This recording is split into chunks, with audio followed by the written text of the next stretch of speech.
একটু বেশি করে জোর দেয়, যাতে স্টুডেন্টরা যারা আপনারা আছেন তারা একটু বুঝতে পারেন যে এই কঠিন টপিকগুলো কিভাবে সহজে পড়ানো যায়।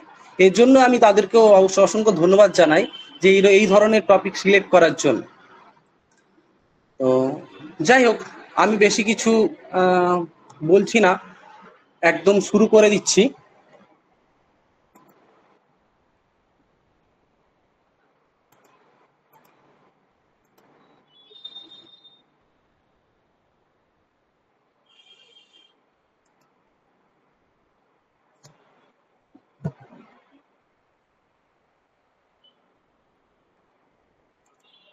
হ্যাঁ, দেখা যাচ্ছে? হ্যাঁ স্যার, দেখা যাচ্ছে। ওকে।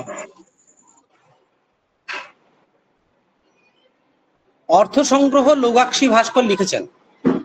আগে এইটুকু জানো যে অর্থ সংগ্রহ লৌগাক্ষী ভাস্কর রচিত বা কৃত একটা গ্রন্থ, যে গ্রন্থ অধ্যয়ন করার জন্য আজকের এই ক্লাস, কিরকম ভাবে পড়বো ইত্যাদি সেটা। তো প্রথমেই আমি প্রস্তাবনা অংশে আসছি। প্রস্তাবনায় আমি এটাই বলবো যে অর্থ সংগ্রহটা কোন দর্শনের, কোথা থেকে আমরা এটা পাচ্ছি, এই ইত্যাদি একটু বলার চেষ্টা করছি। মানে বেশি ভাটানোর কোনো দরকার নেই, তোমাদের যেগুলো দরকার সেইটুকুই আমি বলবো। আচ্ছা, আমরা জানি যে আমাদের দর্শন বলে যে দৃশ্যতে সাক্ষাৎ ক্রিয়তে অরিণয়তে দর্শনম। সাক্ষাৎকার মানে হচ্ছে মুখ্য আত্মসাক্ষাৎকার, যেটা অর্থাৎ যার দ্বারা আত্মসাক্ষাৎকার হয় তাকে আমরা দর্শন বলি, স্বাভাবিক ভাষায় একটু বলা যেতে পারে। যাই হোক, এই দর্শন মানে হচ্ছে মোক্ষ শাস্ত্র। তো মীমাংসা দর্শনও এক ধরনের এরকম আস্তিক দর্শন। আস্তিক নাস্তিক ভেদে আমাদের দুই রকম দর্শন। তো 6টা আস্তিক দর্শন এবং 3টে নাস্তিক দর্শন। সাংখ্য, যোগ, মীমাংসা অর্থাৎ পূর্ব মীমাংসা, উত্তর মীমাংসা, আর ন্যায় এবং বৈশেষিক 6টা আস্তিক দর্শন। আর চারবাক, বৌদ্ধ এবং জৈন, এই 3টে নাস্তিক দর্শন।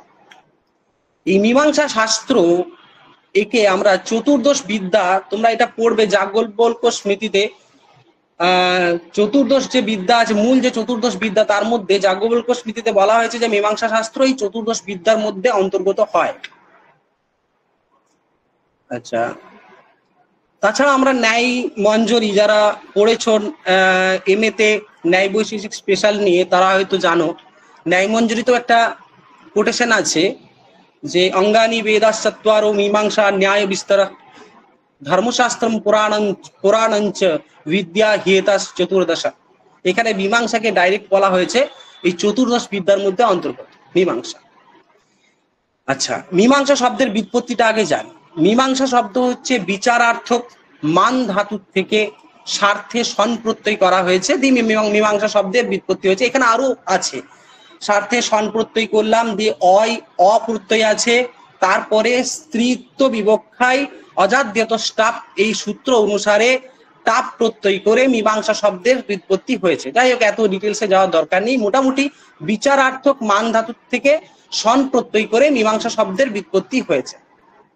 এই মীমাংসা শব্দের অর্থ, তারা যেহেতু বিচারার্থক মান ধাতু থেকে হয়েছে, তার মানে মীমাংসা শব্দের অর্থ আমরা পাই বিচার। হলো। আচ্ছা, বেদের দুটো ভাগ আছে। কোন দিক দিয়ে? বিষয়গত দিক। বেদের এমনি ভাগ কিন্তু অন্যরকম, মন্ত্র ব্রাহ্মণ ইত্যাদি রকম ভাগ আছে। যাই হোক, তর্ক অর্থ সংগ্রহ আমরা বেদের ভাগ পড়বো। বিষয়গত বিচার করে দুই রকম ভাগে আমরা বেদকে ভাগ করতে পারি। একটা হচ্ছে কর্মকাণ্ড, একটা জ্ঞান কাণ্ড। আচ্ছা, এই কর্মকাণ্ড এর ভিত্তিতে আমরা বলতে পারি, এখানে লেখাই আছে দেখো, এর ভিত্তিতে পূর্ব এবং উত্তর ভেদে মীমাংসার দুই প্রকার। অর্থাৎ কর্মকাণ্ড কে নিয়ে পূর্ব মীমাংসা, আর উত্তর মীমাংসা হচ্ছে জ্ঞান কাণ্ড। আচ্ছা, এই হলো ব্যাপার, এইটুকু। আর মীমাংসা দর্শন, এই মীমাংসা দর্শন আচার্য জৈমিনী প্রবর্তিত। আচার্য জৈমিনী মীমাংসা দর্শনের প্রবক্তা ছিলেন, এবং এটাকে বলা হচ্ছে ভারতীয় আস্তিক দর্শনগুলোর মধ্যে মীমাংসা দর্শন একটা অন্যতম, যেটা আমি প্রথমেই বললাম। তারপরে আবার লেখাই আছে এখানে, তোমরা দেখতেই পাবে, বেদের কর্মকাণ্ডকে নিয়ে এই দর্শন পল্লবিত হয়েছে। আচার্য জৈমিনী এই দর্শনে 12টি অধ্যায় বিশিষ্ট দ্বাদশ লক্ষণী নামক সূত্রগ্রন্থ রচনা করেন।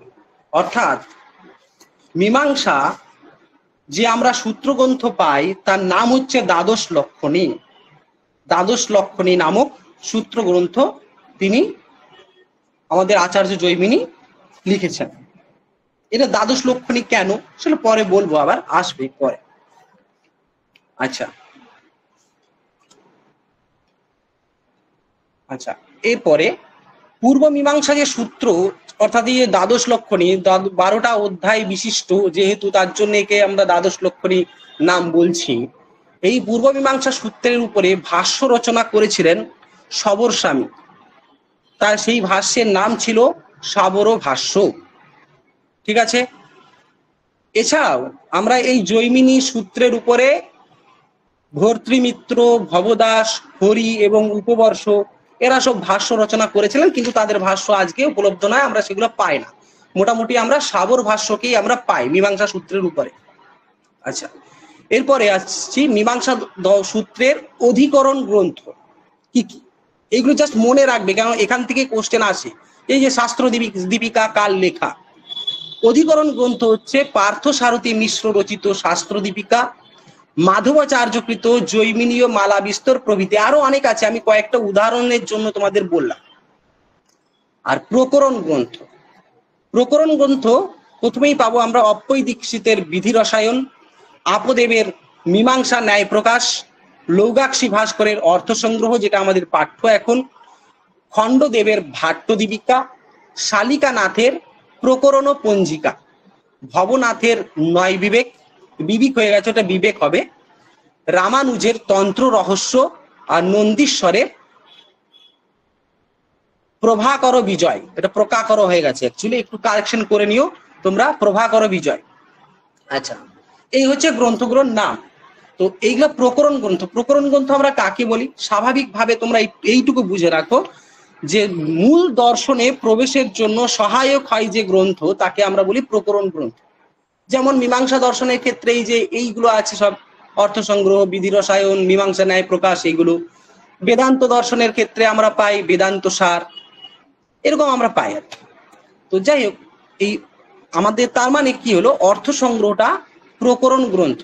একদম এই অর্থ সংগ্রহ পাঠ করলে আমরা মূল গ্রন্থে প্রবেশ করার জন্য আমরা অধিকারী হয়ে থাকি।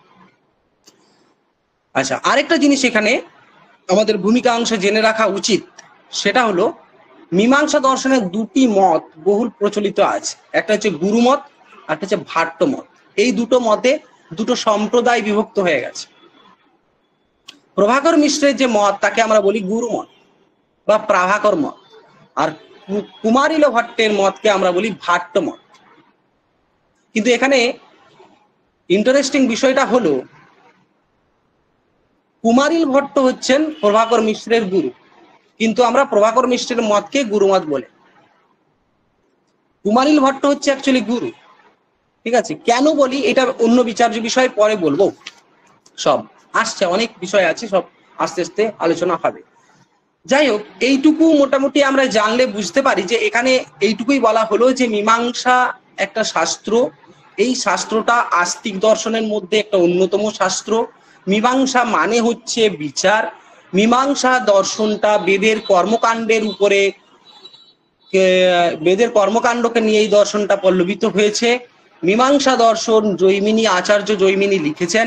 এখানে 12টি অধ্যায় বিশিষ্ট দ্বাদশ লক্ষণী নামক সূত্রগ্রন্থ তিনি রচনা করেছেন। এই সূত্রের, মীমাংসা সূত্রের উপর ভাষ্য হচ্ছে সাবর ভাষ্য প্রধান। এটা অধিকরণ গ্রন্থগুলো শাস্ত্র দীপিকা, জৈমিনীয় মালা বিস্তর, আর প্রকরণ গ্রন্থ হিসেবে পাই আমরা বিধি রসায়ন, মীমাংসা ন্যায় প্রকাশ, অর্থ সংগ্রহ, ভাট্ট দীপিকা, প্রকরণ পঞ্জিকা, নয় বিবেক, তন্ত্র রহস্য, প্রভাকর বিজয়। এইগুলো থেকে কিন্তু কোশ্চেন আসে। আমি প্রিভিয়াস ইয়ারে কোশ্চেন দেখলাম, এক জায়গায় কোশ্চেন এসেছিল শাস্ত্র দীপিকা কার লেখা, এরকম কোশ্চেন এসেছিল, ওই জন্য আমি এটা দিলাম। তো এইগুলো একটু মুখস্থ করে নিতে হবে তোমাদের, এগুলো তো আর বোঝার কিছু নয়, এগুলো মুখস্থ করতে হবে। আর এখানে গুরুমত এবং ভাট্ট মত দুটো আছে। প্রভাকর মিশ্র ছিলেন তিনি গুরুমত, যেটা যাকে আমরা প্রভাকর মত বলি। আর কুমারিল ভট্টের মতকে আমরা বলি ভাট্ট মত। ঠিক আছে, পরে ইয়েতে আসছি। আচ্ছা, প্রথমেই আসি মঙ্গলাচরণ। মঙ্গলাচরণ প্রত্যেক গ্রন্থ শুরু করার আগে মঙ্গলাচরণ করতে হয়।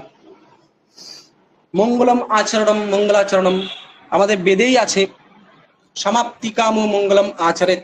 এই যে মীমাংসা দর্শনকে আমরা বললাম আস্তিক দর্শন, আস্তিক নাস্তিক কাকে বলে? আস্তিক নাস্তিক বলা হয়, অনেকের এইরকম বিশ্বাস আছে যারা ঈশ্বরে বিশ্বাস করে তাদেরকে আস্তিক, যারা ঈশ্বরে বিশ্বাস করে না তাদেরকে নাস্তিক বলে। অ্যাকচুয়ালি এই আমাদের দর্শনের ক্ষেত্রে আস্তিক এবং নাস্তিকের ডেফিনেশনটা একটু আলাদা। আস্তিক হচ্ছে যারা বেদের প্রামাণ্য স্বীকার করে, বেদকে প্রমাণ রূপে গ্রহণ করে, তারাই হচ্ছেন আস্তিক। যারা বেদের প্রামাণ্য স্বীকার করে না তারা হচ্ছে নাস্তিক। তো যাই হোক, এই যে বেদে আমাদের একটা লাইন আছে, সমাপ্তি কাম মঙ্গলম আচরিত, অর্থাৎ যিনি সমাপ্তি কামী তিনি মঙ্গলাচরণ করবেন। অর্থাৎ মঙ্গলাচরণ করলে তার ফল হিসেবে আমরা পাই সমাপ্তি। তার মানে এইটা বেদে যেহেতু আছে, ওই বেদকে যেহেতু আমরা মানি, তাই আমাদেরকেও লৌগাক্ষী ভাস্কর তিনি একজন, এই যে যেহেতু প্রকরণ গ্রন্থ লিখেছেন মীমাংসা দর্শনের, মীমাংসা দর্শন যেহেতু বেদের অস্তিত্ব বা বেদের প্রামাণ্য স্বীকার করে, তাই বেদকে অনুসরণ করেই, বেদের মতকে মানে অনুসরণ করে, অর্থাৎ বেদে যেহেতু বলা হয়েছে যে সমাপ্তিকাম মঙ্গলম আচরেত, এটা উনি অনুসরণ করে উনি মঙ্গলাচরণ করেছেন। এখন মঙ্গলাচরণ কিরকম হয়? মঙ্গলম আচরণম মঙ্গলাচরণম, সেটা ইষ্ট দেবতা হতে পারে, পিতামাতা হতে পারে, বিভিন্ন রকম ভাবে হতে পারে, কিছু শব্দ উল্লেখ করেও হতে পারে। যাই হোক, এখানে যে মঙ্গলাচরণটা আমরা করেছি, উনি করেছেন, সেটা হচ্ছেন বাসুদেবম রমাকান্তম নত্বা লৌগাক্ষী ভাস্কর কুরুতে জৈমিনী নয়ে প্রবেশায় অর্থ সংগ্রহম। আচ্ছা, অর্থাৎ আমি শুধু বাংলাটাই বলছি, বেশি ডিটেলসে এখানে যাওয়ার দরকার নেই, নেটের জন্য পড়বে তো এর অনেক ব্যাখ্যা হয়। ইনি বলছেন যে লৌগাক্ষী ভাস্কর তিনি রমা অর্থাৎ লক্ষ্মী, লক্ষ্মীর আরেক নাম রমা, রমার কান্ত কে, রমাকান্ত মানে হচ্ছে বাসুদেব, সেই বাসুদেব হচ্ছেন বা বিষ্ণু আর কি। তো রমাকান্ত বাসুদেব, রমা হচ্ছেন লক্ষ্মী, তার কান্ত পতি বাসুদেব। সেই রমাকান্তম, লক্ষ্মীর যিনি স্বামী বাসুদেব, তাকে প্রণাম করে জৈমিনীর সিদ্ধান্তে, ওই যে জৈমিনী নয়ে মানে মতে, সিদ্ধান্তে যারা জিজ্ঞাসু প্রবেশায়, এই প্রবেশের জন্য যে যারা জিজ্ঞাসু আর কি, এই জৈমিনীর মত জানতে যারা চান, তাদের প্রবেশের জন্য অর্থ সংগ্রহ নামক উনি গ্রন্থটা রচনা করলেন। এখন প্রশ্ন হচ্ছে, এই অর্থ সংগ্রহ কাকে বলে? অর্থ সংগ্রহ বলে দিলাম, অর্থের সংগ্রহ অ্যাকচুয়ালি, ওই জন্য বলছেন অর্থানাম, নিজেই লেখা আছে অর্থ সংগ্রহ। অর্থানাং দ্বাদশাধ্যায় প্রতিপাদ্য প্রমাণাদি পদার্থানাম সংগ্রহ সংক্ষিপ্ত শব্দ রচনায়া লক্ষণাদি কথনম। মানেটা হচ্ছে এরকম, অর্থানাম মানে হচ্ছে এখানে পদার্থানাম। কিরকম পদার্থ? দ্বাদশাধ্যায় প্রতিপাদ্য, ওই যে দ্বাদশ লক্ষণই বলেছি, অর্থাৎ এই 12টা অধ্যায়ে প্রতিপাদ্য যে প্রমাণাদি পদার্থ, সেইগুলো সংগ্রহ, অর্থ সংগ্রহ। যেমন তোমরা হয়তো তোমাদের তর্ক সংগ্রহের ক্লাস হয়েছে, তর্ক সংগ্রহ পড়েছো, তর্ক সংগ্রহে বলা হয়েছে তর্ক সংগ্রহ কাকে বলে, বলছে তর্ক্যন্তে প্রতিপাদ্যন্তে দ্রব্যাদি ষট পদার্থা সপ্ত পদার্থা অনেন ইতি তর্কা তেষাম সংগ্রহ।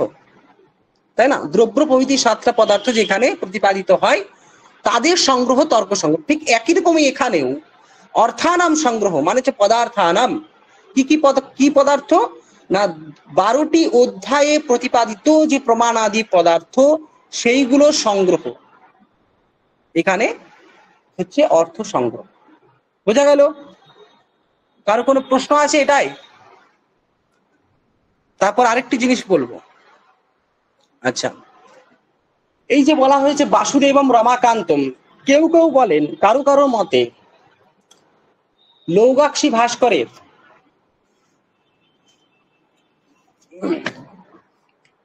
মাতা ছিলেন রমা, পিতা ছিলেন বাসুদেব, কেউ কেউ এগুলো বলেন আর কি। তাই এখানে পিতা মাতাকেও নমস্কার করা হয়েছে এটা বলা যেতে পারে। কিন্তু আমরা আরো এক জায়গাতে পাই যে লৌগাক্ষী ভাস্কর ছিলেন মুদগলের পুত্র, মুদগল বলে একজন ছিলেন তার পুত্র। তো এই নিয়ে আর কি বিপ্রতিপত্তি আছে, সংশয় আছে। কেউ কেউ বলেন উনার মাতার নাম রমা, পিতার নাম বাসুদেব, কেউ কেউ বলেন না উনার পিতার নাম মুদগল ইত্যাদি বলেন। তো যাই হোক, যদি এটাও বলে থাকেন যে পিতা এবং মাতাকে নমস্কার করেছে, তাও তো মঙ্গলাচরণটা হচ্ছে। আমাদের মেন তাৎপর্য মঙ্গলাচরণটা ঠিকঠাক উনি করেছেন কিনা। একদম ঠিকঠাক উনি মঙ্গলাচরণ করেছেন, সে বিষয়ে কোনো সন্দেহ নেই। কিন্তু যদি একটু বিচার করতে হয়, তাহলে আমরা এখানে যেমন লক্ষ্মী এবং বাসুদেবকে পাই, ঠিক সেই রকমই তার পিতা মাতাকেও নমস্কার করেছেন, এটাও বলা যেতে পারে। ঠিক আছে, আচ্ছা নেক্সট,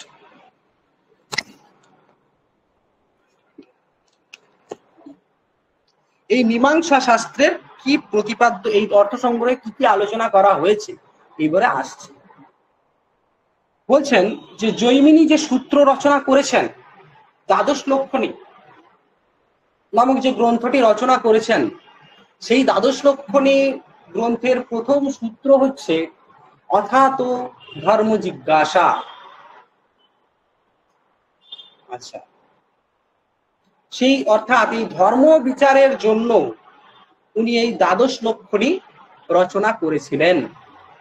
দ্বাদশ লক্ষণী যে সূত্র গ্রন্থ তিনি রচনা করেছিলেন। তাই এই ধর্ম জিজ্ঞাসা ব্যাপারটা কি, তার জন্য যে সূত্রটি উনি লিখেছেন সেটা হচ্ছে প্রথম সূত্র, সেটি হলো অথাত ধর্ম জিজ্ঞাসা। এখানে অথ শব্দের অর্থ হচ্ছে অনন্ত। এখন অনন্ত মানে যে পরে, কার পরে? বলছে বেদের অধ্যয়নের পরে। এটা হচ্ছে অথ শব্দের তাৎপর্য। ঠিক আছে, আরেকটি অথ শব্দের অর্থ আছে, যদিও এটা এখানে আলোচ্য বিষয় নয়, তবুও তোমাদের জেনে রাখা প্রয়োজন। কেননা হয়তো তর্ক সংগ্রহ এই অর্থ সংগ্রহ থেকে আসবে না, কিন্তু অন্য কোনো বিষয় থেকেও অথ শব্দের অর্থ ওই রকম ভাবে দিতে পারে। অথ শব্দের আরেকটি অর্থ আছে, যেটা অর্থ সংগ্রহকার লৌগাক্ষী ভাস্কর বলেনি এখানে, কিন্তু আছে। অথ শব্দের অর্থও আবার মঙ্গলাচরণ। অথ শব্দের দ্বারাও মঙ্গলাচরণ করা যায়, মঙ্গলম। কেন, কিভাবে বুঝবো? আমি কয়েকটি বলছি, একটু উদাহরণ। যেমন ধরো অন্য গ্রন্থ দিয়ে বলছি, পতঞ্জলি প্রণীত যে মহাভাষ্য পস্পসান্নিক, প্রথমেই আছে অথ শব্দানুশাসনম। অথ অথ ওখানে অথ শব্দের দ্বারা মঙ্গলাচরণ করা হয়েছে, ওটা উনি বলছেন। ঠিক এখানেও অথাত ধর্ম জিজ্ঞাসা যে সূত্র গ্রন্থটা তোমরা পাবে, যে সূত্র গ্রন্থে দ্বাদশ লক্ষণের প্রথম সূত্র পাবে, সেখানে অথ শব্দের অর্থ মঙ্গল, অথ শব্দটি মঙ্গলবাচক এটা বলা হয়েছে। তা না হলে আমরা এটা বলতেই পারবো না যে জৈমিনী তার সূত্র গ্রন্থ রচনার পূর্বে মঙ্গলাচরণ করেছেন, এটা বলা যাবে না। তার কারণ উনি প্রথম যেটি উচ্চারণ করছেন সেটাই হচ্ছে অথাত ধর্ম জিজ্ঞাসা। এখানে অথ শব্দের দ্বারা মঙ্গলাচরণও করা হয়েছে। এরকম আমাদের একটি কারিকা আছে, ওঙ্কারশ্চাথ শব্দশ্চ দ্বাবেতৌ ব্রহ্মণ পুরা কণ্ঠম ভিত্ত্বা বিনির্যাতৌ তস্মাৎ মাঙ্গলিকা উভৌ। অর্থাৎ ওঙ্কার এবং অথ শব্দ পুরা কালে ব্রহ্মণ কণ্ঠম ভিত্ত্বা, ব্রহ্মার কণ্ঠ ভেদ করে উচ্চারিত হয়েছিল বলে এই অথ শব্দকে অথ শব্দের উচ্চারণটাকে মঙ্গল বলা হয়, অর্থাৎ মঙ্গলাচরণ করা হয়। যাই হোক, আমরা এখানে এইটুকুই পড়বো যে অথ শব্দের তাৎপর্য হলো, যদি পরীক্ষায় তোমাদের আসে এখানে অথ শব্দের অর্থ কি, তাহলে বলতে হবে অনন্তর। কার অনন্তর? বেদাধ্যয়নের অনন্তর, বেদের অধ্যয়নের অনন্তর। অর্থাৎ অথ শব্দ বেদাধ্যয়ন আনন্তরীয় বচনা, এইটুকু বুঝতে হবে। বেদাধ্যয়নের অনন্তর, এটা বুঝতে হবে। ঠিক আছে, অত শব্দ, অত শব্দের দ্বারা এই যে অধ্যয়ন বললাম, ও বেদের অধ্যয়ন, এই অধ্যয়ন রূপে দৃষ্ট ফল, সেই দৃষ্ট ফল অত শব্দের দ্বারা সূচিত হয়েছে। অথ অনন্তর, অত শব্দের দ্বারা বলছে অধ্যয়নের অধ্যয়ন রূপ আর কি, মানে আমরা যে অধ্যয়ন করছি তা সেই অধ্যয়ন, বেদের অধ্যয়ন, সেই অধ্যয়নের দ্বারা যে দৃষ্ট ফল, সেই দৃষ্ট ফলটা কি? অর্থজ্ঞানটাই হচ্ছে অধ্যয়নের দৃষ্ট ফল। সেটা কিভাবে বুঝবো না, বলছে স্বাধ্যায় ও অধ্যেতব্য, এই একটা লাইন আছে, এই লাইনের দ্বারা বলা হয় এই এটা হচ্ছে অধ্যয়নের বিধি। এই ওই অধ্যয়নের বিধির মাধ্যমে আমরা এটা বুঝতে পারি যে অর্থজ্ঞানটাই হলো আমাদের অধ্যয়নের দৃষ্ট ফল। ঠিক আছে, তারপরে বলছে ধর্ম জিজ্ঞাসা, ধর্মের জিজ্ঞাসা, ধর্ম জিজ্ঞাসা। এই ধর্ম কি পরে আসছে, জিজ্ঞাসা পদটা এখানে বিচারে লক্ষণা করতে, লক্ষণার দ্বারা বিচার অর্থ বুঝতে হবে। জিজ্ঞাসা ধর্মের অর্থাৎ ধর্ম বিচার শাস্ত্রম, এরকম অর্থ করতে হবে। এক মিনিট।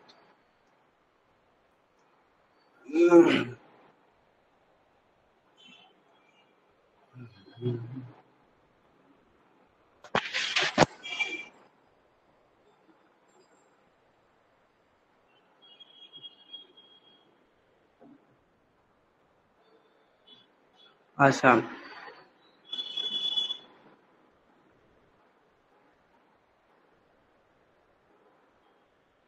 আচ্ছা, তাই আমরা পুরো এই অথাত ধর্ম জিজ্ঞাসা, এই এই যে লাইনটা, এই লাইনটার অর্থ পাবো এরকম, যদি যেহেতু আমাদের এই জিজ্ঞাসা পদটা বিচারার্থক রূপে গ্রহণ করতে হবে, ওই জন্য বলতে হবে যে অথ মানে বেদের অধ্যয়নের পরে, অত যেহেতু অধ্যয়ন রূপ দৃষ্ট ফল আছে, জ্ঞাত হয়েছে, তাই ধর্ম বিচার ও শাস্ত্রম ইদম, এই যে ধর্ম বিচার ও শাস্ত্রম কোনটা? মীমাংসা শাস্ত্রম।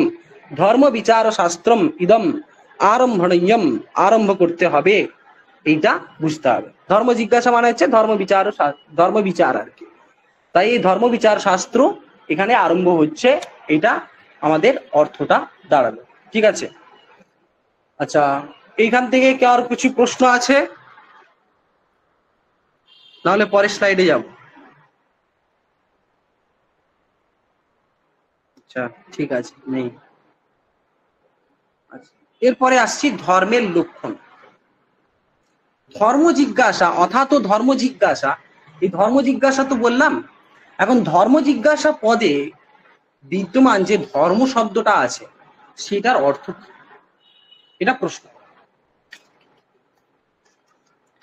আচ্ছা, এই ধর্ম পদের অর্থ হচ্ছে, প্রথম অর্থ হলো যাগাদি, অর্থাৎ এই যাগযজ্ঞ প্রভৃতি, যাগযজ্ঞ করাটাকে আমরা বলবো ধর্ম। ধর্ম মানে এই ধরনের এই যে সন্ধ্যা বন্দন ইত্যাদি, এগুলোকে ধর্ম বলছে। এইখানে মীমাংসা শাস্ত্রে এইগুলোকে না। ধর্মের ডেফিনেশন বিভিন্ন দর্শনে বিভিন্ন রকম আছে। মীমাংসা শাস্ত্রে ধর্মের ডেফিনেশন প্রথমেই হলো, ধর্ম কাকে বলছি? ধর্ম হচ্ছে যাগাদি দেব ধর্ম। এটা স্বরূপ কথন হলো। কোনটা ধর্ম না? যাগাদি ধর্ম, যাগযজ্ঞ প্রভৃতি ধর্ম। লৌগাক্ষী ভাস্কর এই ধর্মের লক্ষণ করতে গিয়ে বলেছেন বেদ প্রতিপাদ্য প্রয়োজনবৎ অর্থ ধর্ম। আবার বলছি, বেদ প্রতিপাদ্য প্রয়োজনবৎ অর্থ ধর্ম। ঠিক আছে, চারটি পদ আছে এখানে। একটা বেদ প্রতিপাদ্য, প্রয়োজনবৎ, একটা অর্থ ধর্ম। ধর্মটা হচ্ছে এখানে লক্ষণ। আর ধর্মের কি কি কোনটাকে ধর্মের লক্ষণ বলবো এখানে? বেদ প্রতিপাদ্য প্রয়োজনবৎ অর্থ, এটা হচ্ছে ধর্মের লক্ষণ। ধর্মটার সংজ্ঞা, সঙ্গী কোনটা? বেদ প্রতিপাদ্য প্রয়োজনবৎ অর্থ, এটা হচ্ছে ব্যাপার। তারপর ধর্মটা লক্ষ্য, আর এইগুলো লক্ষণ। বেদ প্রতিপাদ্য প্রয়োজনবৎ অর্থ, এর অর্থ কি? যা বেদে প্রতিপাদিত, প্রতিপাদিত মানে বেদের দ্বারা বিহিত, বেদে বিহিত, বেদের দ্বারা বিহিত। ঠিক আছে, আচ্ছা, এবং প্রয়োজনবৎ বলছি, কোন প্রয়োজনের সাধক এবং অনর্থ রহিত।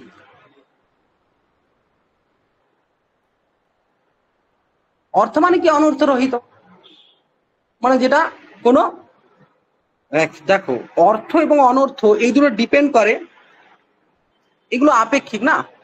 তবু আমি বলছি অর্থ এবং অনর্থ কাকে বলছি। বলছে যেটা ইষ্ট হয় আমাদের সেটা সবসময় সুখ স্বরূপ হয়, যেটা দুঃখ পরিণামী, যেটা পরিণামে দুঃখ দেয় সেটাই হচ্ছে অনর্থ, যেটা পরিণামে সুখ প্রদান করে সেটা হচ্ছে অর্থ। এবং সেটাও তোমরা বলতে পারো আপেক্ষিক, কিন্তু সার্বিকভাবে দেখতে হবে। অর্থ অনর্থ এগুলো সবসময় বিচার করতে গেলে আপেক্ষিকই হয়, কেননা আমার যেটা অর্থ সেটা কারো অনর্থ হতে পারে, কারো যেটা অনর্থ সেটা আমার অর্থ হতেই পারে। কিন্তু সার্বিকভাবে যেটা আমরা বলবো, যেমন বলে না আমাদের লাইনই আছে, আত্মনো মোক্ষার্থম জগদ্ধিতায়, জগদ্ধিতায় জগতের কল্যাণকর যেটা, জগতের কল্যাণকারী যেটা, অর্থাৎ যেটা সবারই মোটামুটি সার্বিকভাবে সুখ প্রদান করে, যা তাকেই আমরা বলি অর্থ। যেটা দুঃখ পরিণামী হয় সেটা হচ্ছে অনর্থ। অর্থাৎ যা বেদে প্রতিপাদিত, যা কোনো প্রয়োজনের সাধক এবং যেটা অনর্থ রহিত, তাকে আমরা বলছি ধর্ম। প্রয়োজনের সাধক মানে হচ্ছে প্রয়োজন বিশিষ্ট, ঠিক আছে, যেটা প্রয়োজন বিশিষ্ট, প্রয়োজন নয় কিন্তু প্রয়োজন বিশিষ্ট যেটা, সেটাকে আমরা বলবো ধর্ম। এখন এবারে অতিব্যাপ্তি বারণ করছি। প্রথমত হচ্ছে প্রয়োজনে অতিব্যাপ্তি বারণের জন্য লক্ষণে প্রয়োজনবৎ এই পদটা দিয়েছে। দেখো, প্রয়োজন, স্বর্গ আমাদের প্রয়োজন, ঠিক আছে, স্বর্গ প্রাপ্তি যেটা,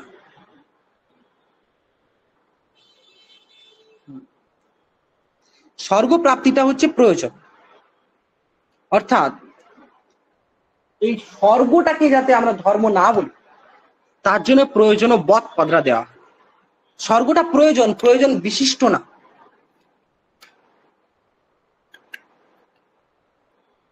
যেটা প্রয়োজনের সাধন হয় সেইটা প্রয়োজন বৎ হয়, অর্থাৎ ওই প্রয়োজনটাকে যেটা পাইয়ে দেয় সেইটা প্রয়োজন বিশিষ্ট হয়। ওই জন্য বলেছি একবার প্রয়োজন সাধক, প্রয়োজনের সাধক যেটা, স্বর্গটা প্রয়োজন, প্রয়োজন বিশিষ্ট না। ও স্বর্গটাকে আমরা আমাদের প্রাপ্তি যেটা করিয়ে দেয় সেটাই হচ্ছে প্রয়োজনবৎ। তাই লক্ষণে যদি আমরা প্রয়োজনবৎ এই পদটি না দিতাম তাহলে কি ক্ষতি হতো? অতিব্যাপ্তি, অব্যাপ্তি, অসম্ভব এগুলো জানা আছে কারো? কে জানো না সেটুকু বলো। অতিব্যাপ্তি, অব্যাপ্তি, অসম্ভব, এই যে তিনটি দোষ আছে, এই তিনটা দোষ না জানলে এগুলো পড়া যাবে না। স্যার বলে দিন একবার। হ্যাঁ, বলে দিন একবার। আচ্ছা, খুব সিম্পল বলেছি, একদম সোজা ভাষায়। অতিব্যাপ্তি হচ্ছে, দেখো এই যে অতিব্যাপ্তি কথাটার মাধ্যমেই তুমি এর অর্থটা বুঝতে পারবে। অতিব্যাপ্তি অর্থাৎ আমি যে লক্ষণটা করছি সেটাকে, লক্ষণটাকে অতিক্রম করে অলক্ষ্যে যদি লক্ষণটা চলে যায় সেটা হয় অতিব্যাপ্তি। অব্যাপ্তি মানে পুরো লক্ষণটাকে বোঝাবে না, লক্ষণের একদেশকে বোঝাবে, সেটা হচ্ছে অব্যাপ্তি। অসম্ভব মানে আমি এমন কিছু বললাম যেটা লক্ষ্যের মধ্যেই নেই। যেমন উদাহরণ দিচ্ছি, গরু। গরু কাকে বলে প্রশ্ন করলাম, বললাম যার শিং আছে তাকে গরু বলে। আরে শিং তো মহিষেরও আছে, তাহলে সমস্ত গরুকে বোঝালো, সমস্ত গরুকে বুঝিয়ে মহিষ প্রভৃতিকেও বুঝিয়ে দিল। এই জন্য এটা হয়, যদি বলি শৃঙ্গিত্তম গোত্তম তাহলে সেটা মহিষ প্রভৃতিতে অতিব্যাপ্তি হয়ে যাবে। অব্যাপ্তি কি বললাম, যেগুলো কালো রঙের সেগুলোকে আমরা গরু বলি। আরে গরু তো সাদা রঙেরও হয়, তাহলে কিছু সংখ্যক যে গরুগুলি কালো রঙের তাদেরকে বোঝালো, সাদা রঙগুলোকে বোঝালো না। এইটা হচ্ছে অব্যাপ্তি। অসম্ভব কি, এমন কিছু বললাম যেটা লক্ষ্যের মধ্যেই নেই। গরুর লক্ষণ বললাম, গরু কাকে বলে বললাম এক সফবত্তম, সফ মানে হচ্ছে খুর, যে যা একটি খুর বিশিষ্ট, যেটা একটা পায়ের, বলছি এখানে চারটে পায়ের না, যার মধ্যে একটা খুর আছে তাকে বলছি এক সফ বিশিষ্ট, তাকে গরু বলে। কিন্তু গরুর পায়ে দেখবে দুটো খুর আছে, গরুর পায়ের খুরের মধ্যে মাঝখানটা ফাঁকা থাকে। গরু হচ্ছে দুই সফ, ঘোড়া হচ্ছে এক সফ। তার মানে এক সফ যদি বলি তাহলে সেটা অসম্ভব হয়ে যাবে। এই তিনটে দোষ রহিত তাকে আমরা লক্ষণ বলি। দোষত্রয় রহিত অসাধারণ ধর্ম লক্ষণম বলা হয়, লক্ষণের লক্ষণ।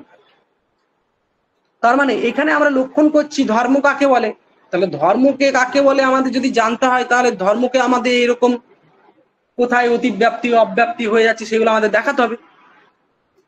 তাহলে এখানে যদি আমি প্রয়োজন পদটি না দিতাম তাহলে কি হতো?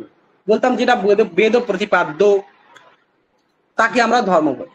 স্বর্গ বেদ প্রতিপাদ্য, স্বর্গ কাম যজিত, তো স্বর্গে অতিব্যাপ্তি হয়ে যেত, স্বর্গটা প্রয়োজন, স্বর্গে অতিব্যাপ্তি হয়ে যেত। সেইটিতে বারণ করার জন্য বলা হচ্ছে, যাতে স্বর্গকে ধর্ম না বলা হয় তার জন্য বলা হলো প্রয়োজনবৎ, অর্থাৎ প্রয়োজন বিশিষ্ট, অর্থাৎ প্রয়োজনের সাধক, এটা বলা হচ্ছে। তারপর বলা হলো ভোজন প্রভৃতিতে অতিব্যাপ্তি বারণের জন্য লক্ষণে বেদ প্রতিপাদ্য পদটি দেওয়া হলো।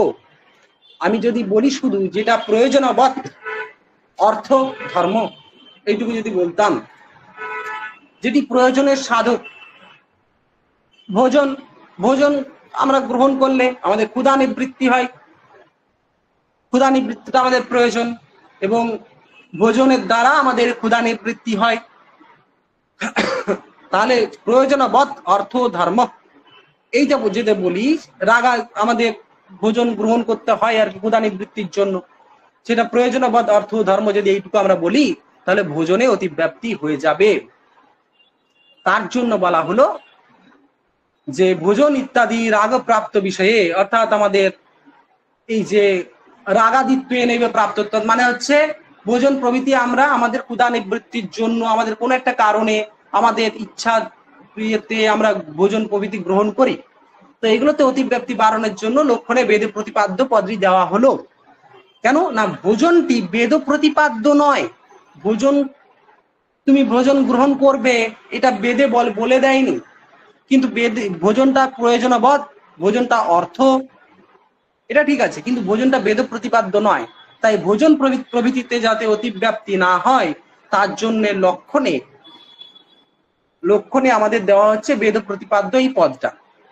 ঠিক আছে, এখন কেউ প্রশ্ন করতে পারে যে স্মৃতিশাস্ত্রে আমরা পাই এরকম যে অষ্টৌগ্রাসা মুনের ভক্ষ্যা দ্বাদশারণ্যবাসিনাম, এরকম করে আমরা একটা লাইন পাই, অষ্টৌগ্রাসা মুনের ভক্ষ্যা দ্বাদশারণ্যবাসিনাম।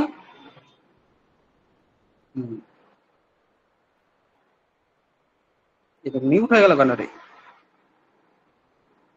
আচ্ছা, না, অষ্টৌগ্রাসা মুনের ভক্ষ্যা ষোড়শ অরণ্যবাসিনাম দ্বাত্রিংশত্তু গৃহস্থস্য যথেচ্ছম ব্রহ্মচারিণাম, এরকম আমরা একটা স্মৃতিশাস্ত্রে পাই। এখন এটা তো আমরা বলতে পারি যে স্মৃতিশাস্ত্র হচ্ছে, অর্থাৎ স্মৃতিশাস্ত্র যেটা আমরা বলি সেটা বেদ পর্যায় বলে, বেদ অখিল ধর্মমূলম স্মৃতিশীলে চ তদ্বিদাম, অর্থাৎ এই যে বেদের পর্যায় স্মৃতিশাস্ত্র, তাহলে স্মৃতিশাস্ত্র যদি বেদের পর্যায় হয় তাহলে বেদ প্রতিপাদিত অষ্টগ্রাসা মুনির ভক্ষ্যা এটা বলা হয়েছে, অর্থাৎ 8 গ্রাস মুনিরা ভক্ষণ করবেন, 16 গ্রাস অরণ্যবাসী যারা তারা গ্রহণ করবেন, 32 গ্রাস গৃহস্থ যারা তারা গ্রহণ করবেন, যথেচ্ছম ব্রহ্মচারিণাম ব্রহ্মচারীরা যথেচ্ছ গ্রহণ করবেন, এটা বলা হয়েছে। এটা তো খাবারের কথাই বলা হচ্ছে, স্মৃতিশাস্ত্রে তো এই কথাগুলো বলা হয়েছে। তার মানে স্মৃতিশাস্ত্রে যদি বলা হয়ে থাকে তাহলে সেটা বেদ প্রতিপাদ্য, এটাও গ্রহণ করতে হবে, কারণ স্মৃতিশাস্ত্র হচ্ছে বেদের পর্যায়। তাই ভোজন বেদ প্রতিপাদ্য নয়, এটা কি করে বলছো? এরকম প্রশ্ন করতেই পারে। বোঝা গেল প্রশ্নটা কি?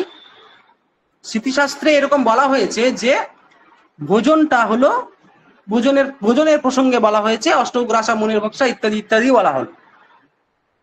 তো এই ভোজনটা তাহলে স্মৃতিশাস্ত্রে যদি বলা হয়ে থাকে তাহলে এটা আমরা বলতে পারি যে এটা বেদ প্রতিপাদ্য, এটা প্রয়োজনবৎ, এটা অর্থ, তাহলে ভোজনকে ধর্ম বলি? তখন বলছে না, এটা বলা যাবে না। কেন না, এই যে জায়গায় বলা হলো অষ্টগ্রাসা মুনের ভক্ষ্যা, এইগুলো গ্রাসের নিয়ম, ভোজন প্রতিপাদক নয়। এগুলো গ্রাস, কতটা গ্রাস করবে তার নিয়ম বলা হয়েছে। তুমি ভোজন করো ইত্যাদি এগুলো বলা হয়নি, গ্রাসের নিয়ম বলা হয়েছে, কে কতটা গ্রাস করবেন এইটুকু বলা হয়েছে। তার মানে এখানে গ্রাস নিয়ম যেহেতু এটা বলা হয়েছে, গ্রাসের নিয়ম ইত্যাদি এখানে কথন হয়েছে, এটা ভোজনের প্রতিপাদক নয়। এই যে লাইনগুলো আমি বললাম এগুলো, তাই এই জায়গাতে ভোজনকে বেদ প্রতিপাদ্য বলা যাবে না। তাই ভোজন প্রভৃতিতে অতিব্যাপ্তি বারণায়ও বেদ প্রতিপাদ্য এই পদটি দেওয়া হয়েছে। তারপরে আসছে অনর্থ সাধক যে সেন প্রভৃতি অভিচার যাগ। সেন প্রভৃতি অভিচার যাগ মানে সেন যাগটা কিরকম? সেন যাগ করা হয় শত্রু বধের জন্য। একটা লাইন আছে, সেনেনা অভিচারণ যজেত, অর্থাৎ সেনেনা অভিচারণ যজেত, যাগ করো সেনের দ্বারা। তো এই যে সেন প্রভৃতি যাগ, এই সেন প্রভৃতি যাগের দ্বারা কি হয়? শত্রু বধ। আমি চাইছি আমার এই শত্রুকে আমি বধ করব, সেই শত্রু বধের জন্য শাস্ত্র প্রভৃতি আঘাতের দ্বারা যে আমি ওকে শত্রু বধ করবো, যাতে আমি তাকে শত্রু বধ করতে পারি, তার জন্য সেন যাগ করা হয়। এগুলোকে অভিচার যাগ বলা হয়। তো এই যাগ যজ্ঞটা আর কি সেন যাগ। এইগুলো সেন প্রভৃতি আরো অনেক যাগ আছে, তো একটাই উদাহরণ দেওয়া হয়েছে এখানে, সেন যাগ। তো সেই সেন যাগটা হলো যেহেতু শত্রুবধ, শত্রু মরণের অনুকূল, শাস্ত্র ঘাত প্রভৃতিরূপ হিংসাত্মক, তাই এইটা মধ্যে অর্থত্ব নেই। তার কারণ ইষ্ট সর্বদা, আমি আগেই বলেছিলাম, ইষ্ট সবসময় সুখ স্বরূপ হয়। যেহেতু সেন যাগ হচ্ছে দুঃখ পরিণামী, দুঃখ পরিণামিত্বাৎ সেন যাগস্য না অর্থত্বম, এটা আমরা বলতে পারি। সেন যাগের অর্থত্ব নেই, সেন যাগ হচ্ছে অনর্থ। তাই বলা হচ্ছে অনর্থ সাধক। কেন সেন যাগ? না সেন যাগের দ্বারা শত্রুবধ হয়। আমরা এক জায়গায় এর লাইন পাই কিরকম, সেনাদিভি শত্রুবধা ফলম নাতু নরকঃ, শত্রুবধ ফল নরক নয়। কেউ কেউ প্রশ্ন করতে পারে যে সেন প্রভৃতি যাগ করলে শত্রু বধ হয়, কিন্তু নরক তো নয়। কিন্তু বলা যেতে পারে যে বধ যেহেতু শত্রু বধ আমি করব, ওই বধের দ্বারা আমাদের নরক প্রাপ্তি হয়ে যাবে, তাই সেনটা হচ্ছে অনর্থ। কেন? নরক প্রতীক স্বর্গ এবং নরক, স্বর্গটা আমাদের ঈপ্সিত, স্বর্গটা এখানে প্রয়োজন, কিন্তু সেন যাগ করলে আমাদের নরক প্রাপ্তি হবে, তাই সেন যাগটা অনর্থ। তাই অনর্থ সাধক যে সেন প্রভৃতি অভিচার যাগ, সেইগুলোতে অতিব্যাপ্তি বারণের জন্য লক্ষণে অর্থপদটি দেওয়া হয়েছে। অর্থ মানে যা কিছু মঙ্গল বিধান করে, যা কিছু সুখ স্বরূপ, সেটা। আচ্ছা, তারপরে আসছি, এইটুকু বোঝা গেছে ধর্মের লক্ষণটা? কারো হ্যাঁ বুঝতে স্যার, অসুবিধা? স্যার হ্যাঁ, বোঝা ঠিক আছে। আচ্ছা, তারপরে জৈমিনীর যে দ্বিতীয় সূত্র আছে, আমাদের ধর্মের লক্ষণ করেছেন জৈমিনী দ্বিতীয় সূত্রে, চোদনা লক্ষণ অর্থ ধর্ম।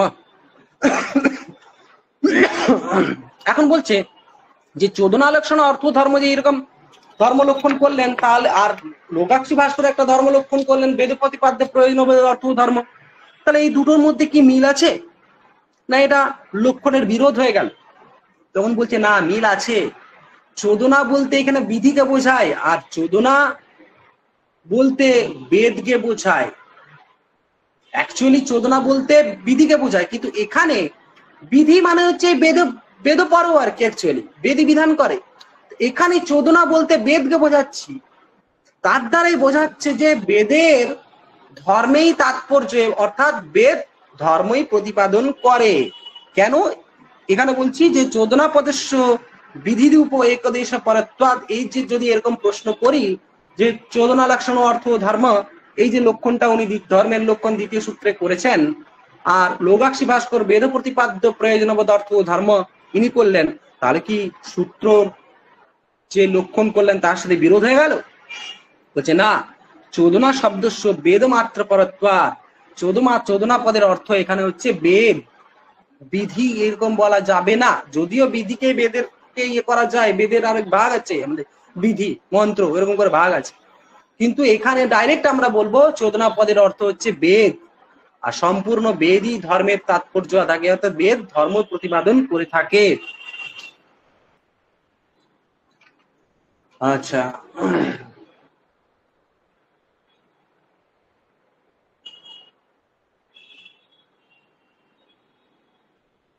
তারপরে পরের স্লাইডে যাচ্ছি।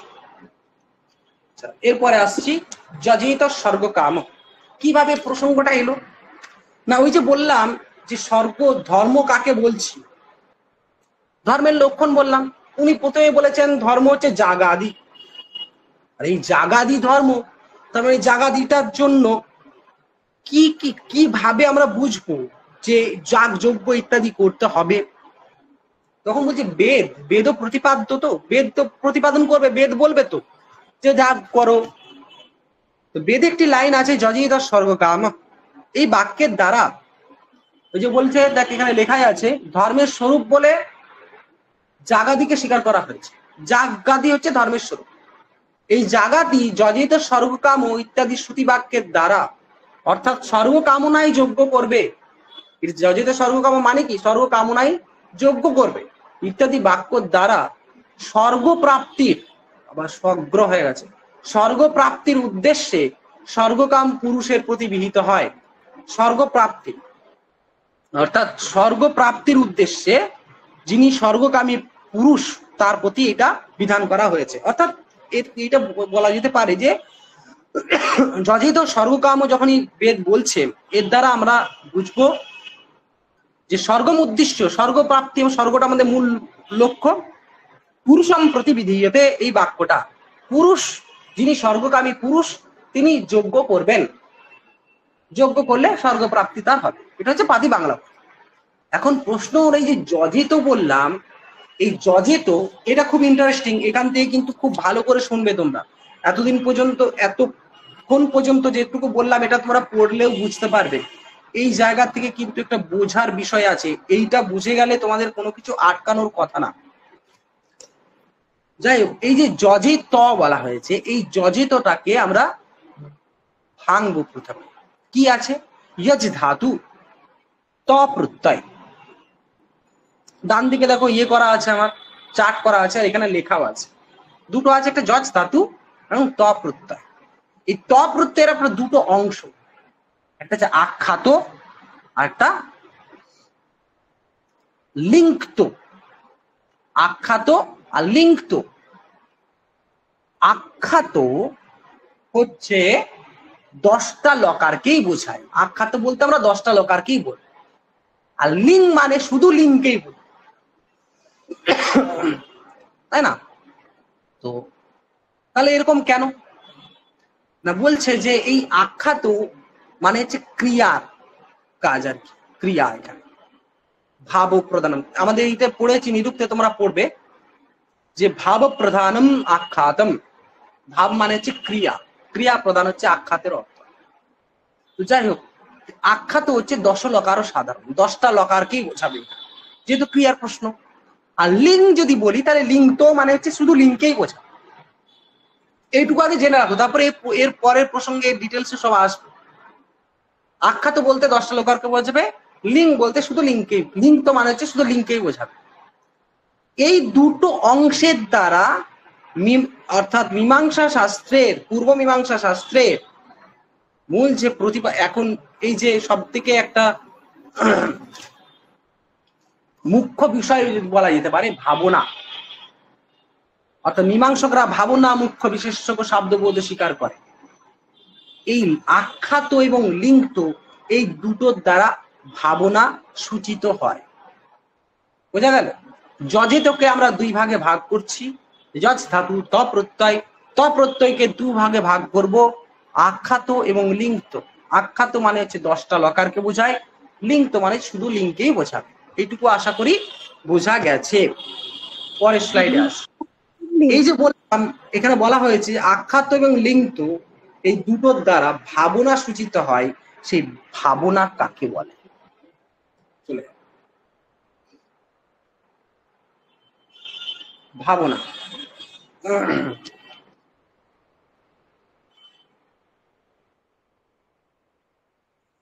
স্যার, হ্যাঁ বলো।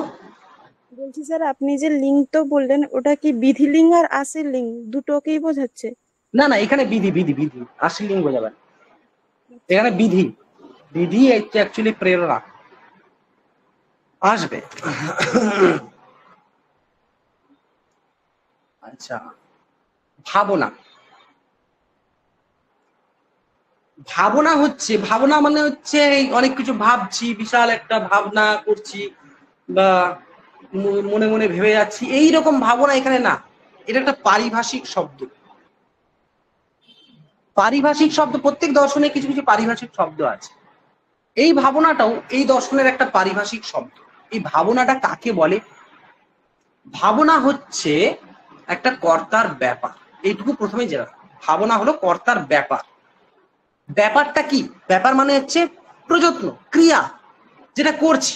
যেমন ফর এক্সাম্পল আমি উদাহরণ দিলাম, ধরো বললাম রাম পচতি। পচতি মানে রান্না করছে। এই পচতি যখন বলছি মানে সে রান্না করছে। এখন রান্না করার জন্য আগে যে কাজগুলো তাকে করতে হচ্ছে, অর্থাৎ উনুন জ্বালানো, তার উপরে হাঁড়ি বসানো, জল দেওয়া, চাল দেওয়া, এই যে সমস্ত কিছু কাজগুলো করছে, এইগুলো হচ্ছে ব্যাপার। এই কর্তার ব্যাপারটাই হচ্ছে ভাবনা। ঠিক আছে?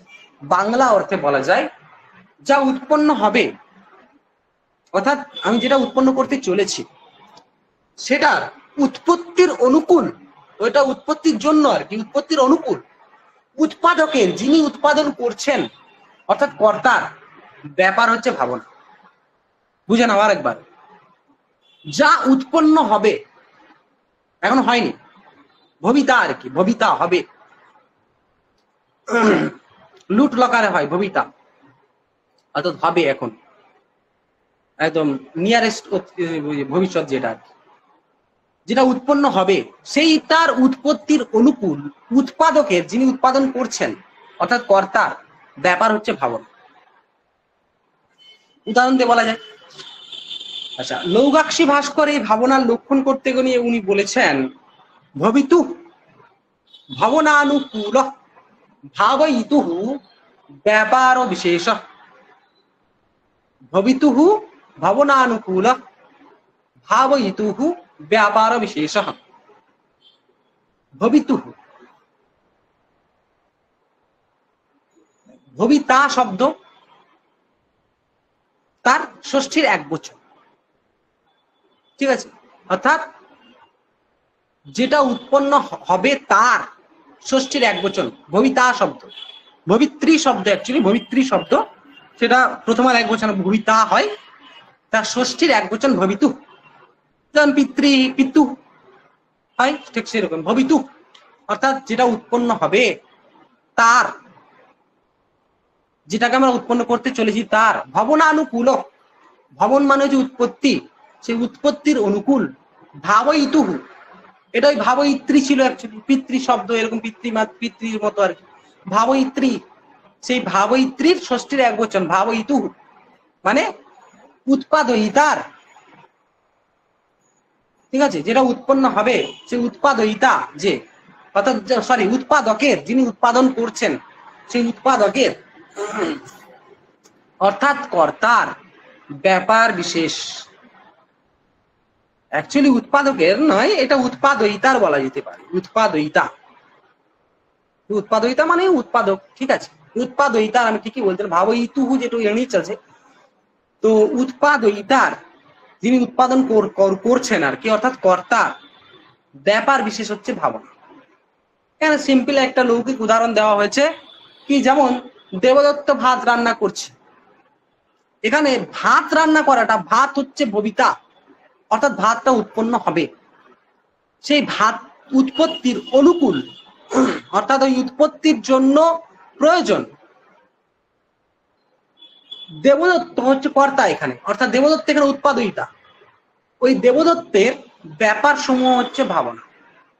ওই ভাত উৎপন্ন করার জন্য যে আগুন জ্বালাবে, হাঁড়ি চাপাবে, চাল দেবে, জল দেবে, এই যে ব্যাপারগুলো, এই কাজগুলো, এই ব্যাপার সমূহটা হচ্ছে ভাবনা। ঠিক আছে? বোঝা গেল? এই ভাবনাকে আমরা দুই ভাগে ভাগ করি, শাব্দিক ভাবনা, আর্থিক ভাবনা। চলে এলাম শাব্দিক ভাবনা। ঠিক আছে? শাব্দিক ভাবনা মনে রাখবে, আগে একটা ইয়ে করেছিলাম, এই যে ছকটা করেছিলাম, এখানে আখ্যাত আর লিঙ্ক, এই যে গল্পটা ছিল, এটা দেখো, আমি দেখাচ্ছি। এই যে লিঙ্গ, এই লিঙ্গ অংশের দ্বারা, লিঙ্গ অংশের দ্বারা কথিত হয় শাব্দিক ভাবনা, আর আখ্যাত অংশের দ্বারা কথিত হয় আর্থিক ভাবনা। এইটুকু মনে হয়, দুটোর দ্বারাই ভাবনা কথিত হচ্ছে, কিন্তু লিঙ্গের দ্বারা শাব্দিক ভাবনা আর আখ্যাতের দ্বারা হচ্ছে আর্থিক ভাবনা। আসছি এখানে শাব্দিক ভাবনাতে আসি আগে। প্রথমে দেখো, শাব্দিক ভাবনা হচ্ছে, প্রথম আমরা বলছি পুরুষ প্রবৃত্তি অনুকূলা ভাবয়িতুহু ব্যাপার শেষ শাব্দিক ভাবনা, অর্থাৎ পুরুষের প্রবৃত্তির অনুকূল, পুরুষের প্রবৃত্তির অনুকূল ভাবয়িতুহু অর্থাৎ উৎপাদয়িতুহু ব্যাপার বিশেষ শাব্দিক ভাবনা। কিরকম, আমি এই প্রসঙ্গটা পরে আসছি, আমি একটু বলছি। ধরো আমি একজনকে বললাম যে তুমি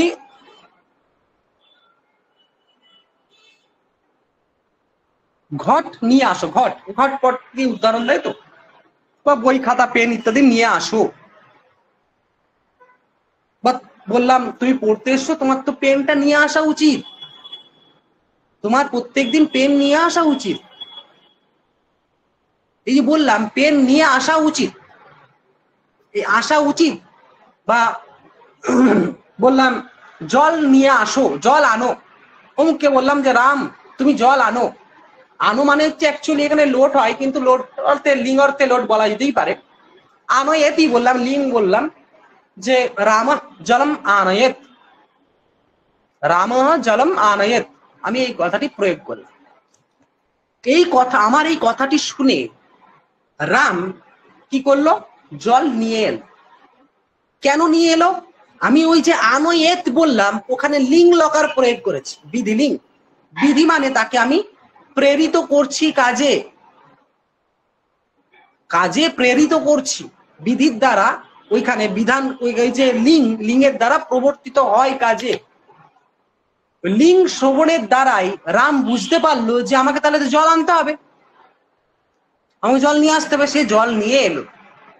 ভালো করে বুঝবে, রামকে আমি বললাম তুমি জল, রামঃ জলম আনয়েত, আনয়েত এখানে বিধিলিঙ্গ লকারের লিঙ্গ আছে, লিঙ্গ, এই লিঙ্গ শ্রবণের দ্বারাই তার এই জ্ঞানটা হয়ে গেল আমাকে জল নিয়ে আসতে হবে। সে লিঙ্গ শ্রবণের দ্বারা তার সেই কার্যে প্রবৃত্তি, ওই জল আনয়ন কার্যে প্রবৃত্ত হলো, দিয়ে জলটি নিয়ে এলো। ঠিক আছে, ওই যে জল আনয়ন কার্যে প্রবৃত্ত হয়ে জল আনলো, জলটা যে নিয়ে এলো, এই জল আনয়নটা হচ্ছে আর্থিক ভাবনা। মূল উদ্দেশ্য কি, জল আনয়নটা, কেন ক্রিয়া বোঝাচ্ছি ওখানে, শাব্দিক ভাবনা আখ্যাত, আর্থিক ভাবনা আখ্যাত অংশকে বোঝায়, জল আনয়নটা হচ্ছে আর্থিক ভাবনা। কিন্তু শব্দ শ্রবণে তার যে জল আনয়ন রূপ কার্যটা আমি তাকে করালাম, এটা হচ্ছে শাব্দিক ভাবনা। বুঝতে পারছি? দেখো এখানে বলছে প্রযোজ্য পুরুষের প্রবৃত্তির অনুকূল প্রযোজক পুরুষের ব্যাপার বিশেষ। এখানে দুটো আছে, একটা প্রযোজ্য আর একটা হচ্ছে প্রযোজক। প্রযোজক ধরো আমি কাজটা করাচ্ছি, আমি রাম বললাম রাম জলম আনয়েত, সে আমার এই কথাটা শুনে সে এইখানে ধরো রাম ছিল, প্রযোজ্য হচ্ছে রাম, প্রযোজ্য হচ্ছে রাম, রামকে আমি বলছি কাজটা করাতে, সে আমার এই কথাটি শুনে রাম কি করলো, জলটা নিয়ে এলো।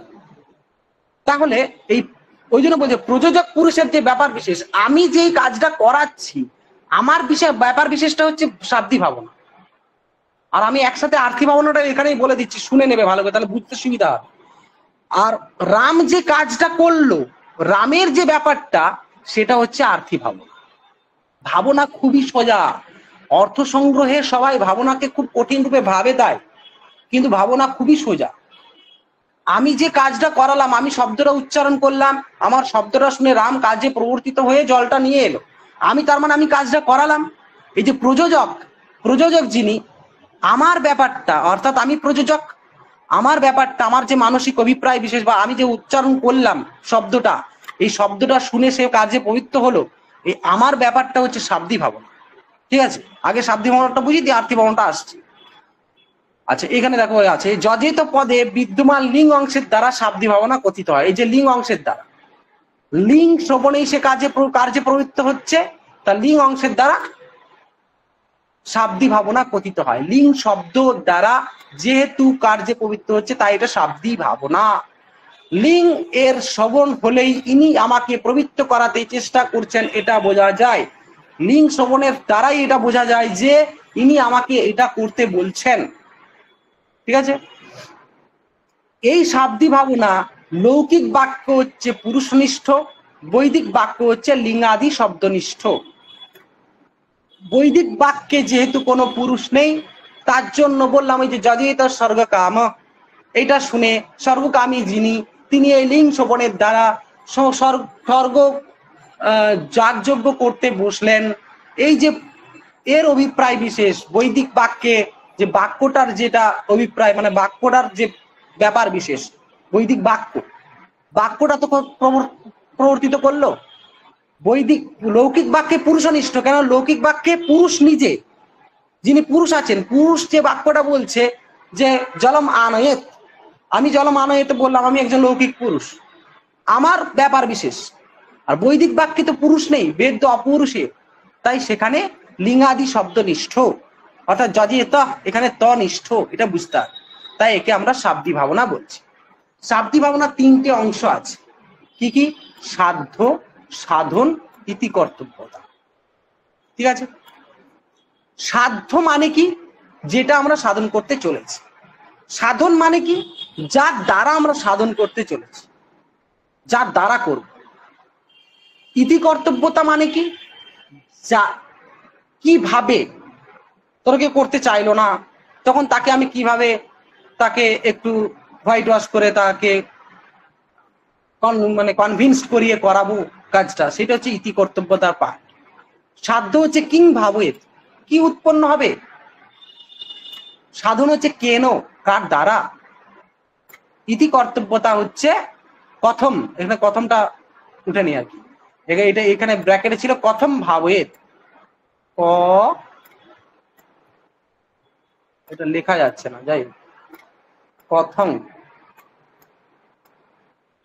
কথং ভাবয়েত, এই ভাবয়েত কিং ভাবয়েত, কেন ভাবয়েত, কথং ভাবয়েত, এটা ছিল ইতি কর্তব্যতা পোর্শনে। কথং ভাবয়েত কিভাবে আর। আচ্ছা, সাধ্যের পোর্শনে আসছি। তিনটি অংশ বিশিষ্ট আর্থি ভাবনা, শাব্দিক ভাবনার সাধ্য। কেন বললাম?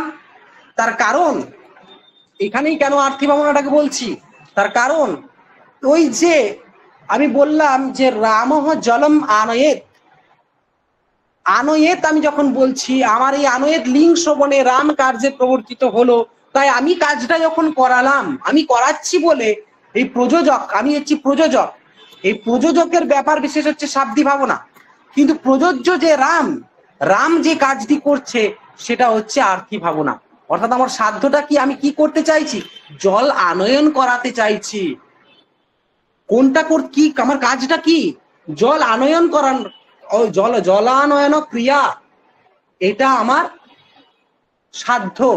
তাই এই আর্থি ভাবনা, আর্থি ভাবনাটা হচ্ছে ওখানে, ওর দ্বারাই আর্থি ভাবনা কথিত হয়। আর্থি ভাবনা পরে আসছি, বুঝতে পারবে আরো। এই আর্থি ভাবনাটা হচ্ছে আমার এই বাক্যের যেটা আর্থি ভাবনা, সে আর্থি ভাবনাটা হচ্ছে শাব্দিক ভাবনার সাধ্য। কেন ভাবে কি দ্বারা, কি দ্বারা হচ্ছে না লিঙ্গ ইত্যাদি জ্ঞানের দ্বারা। কেন সে রাম কাজে প্রবর্তিত হলো? বললাম জলম আনয়েত, আনয়েত যখন বলছি, আনয়েত এখানে লিঙ্গ আছে, এই লিঙ্গের দ্বারা তার জ্ঞান হলো যে আমাকে এই কাজটা করতে হবে, তাই এই লিঙ্গের দ্বারা সে কার্যে প্রবর্তিত হচ্ছে, তাই লিঙ্গ প্রভৃতির জ্ঞান হচ্ছে এখানে সাধন। ইতি কর্তব্যতা কি? এখন রামকে আমি বললাম যে হে রাম তুমি জলটি নিয়ে আসো, তখন সে রাম জল আনতে চাইলো না, তখন আমাকে কি করতে হবে? তাকে কনভিন্স করতে হবে। তখন আমি বললাম রাম তুমি হচ্ছে খুব ভালো স্টুডেন্ট, তুমি খুব ভালো ছেলে, তুমি খুব ভালো কাজ করো, খুব ভালো পড়াশুনো করো, তুমি তো কখনো কথার অবাধ্য হও না, তুমি তো বাধ্য ছেলে। এরকম করে আমি তাকে অনেক তার প্রশংসা করলাম। এই যেটাকে বলি আমরা অর্থবাদ। এই অর্থবাদ বাক্য, অর্থবাদ নিন্দা এবং প্রশংসা দুই রকমের হয়। এই অর্থবাদ বাক্য থেকে জ্ঞাত যে প্রশংসা, সেই প্রশংসাটা হচ্ছে ইতি কর্তব্যতা। কিভাবে আমি তাকে কাজটা করাবো, তাকে তো আমাকে একটু বাড় খাইয়ে করাতে হবে কাজটা, তার জন্য সেইটাকে বলা হয় ইতি কর্তব্যতা। ঠিক আছে, বোঝা গেল শাব্দিক ভাবনা? কারো কোনো প্রশ্ন? না স্যার, বুঝেছি, খুব সুন্দর। ঠিক আছে, নেক্সট আর্থি ভাবনা। আর্থি ভাবনা বলা হচ্ছে প্রয়োজনেচ্ছাজনিত ক্রিয়া বিষয় ব্যাপার আর্থি ভাবনা। এটা লক্ষণটা আমি ভেঙে ভেঙে বলছি। প্রয়োজন কি আমার এখানে? প্রয়োজন হচ্ছে স্বর্গ। সেই স্বর্গ প্রাপ্তিটা আমার প্রয়োজন। সেই স্বর্গ বলতে প্রয়োজনের প্রতি আমার একটা ইচ্ছা হবে। সেই প্রয়োজনের প্রতি যে ইচ্ছা, প্রয়োজনের ইচ্ছা, এটাকে যদি সংস্কৃতে একটু ডিটেলস ভাঙতে হয় তাহলে আমি করে দিচ্ছি, দাঁড়া।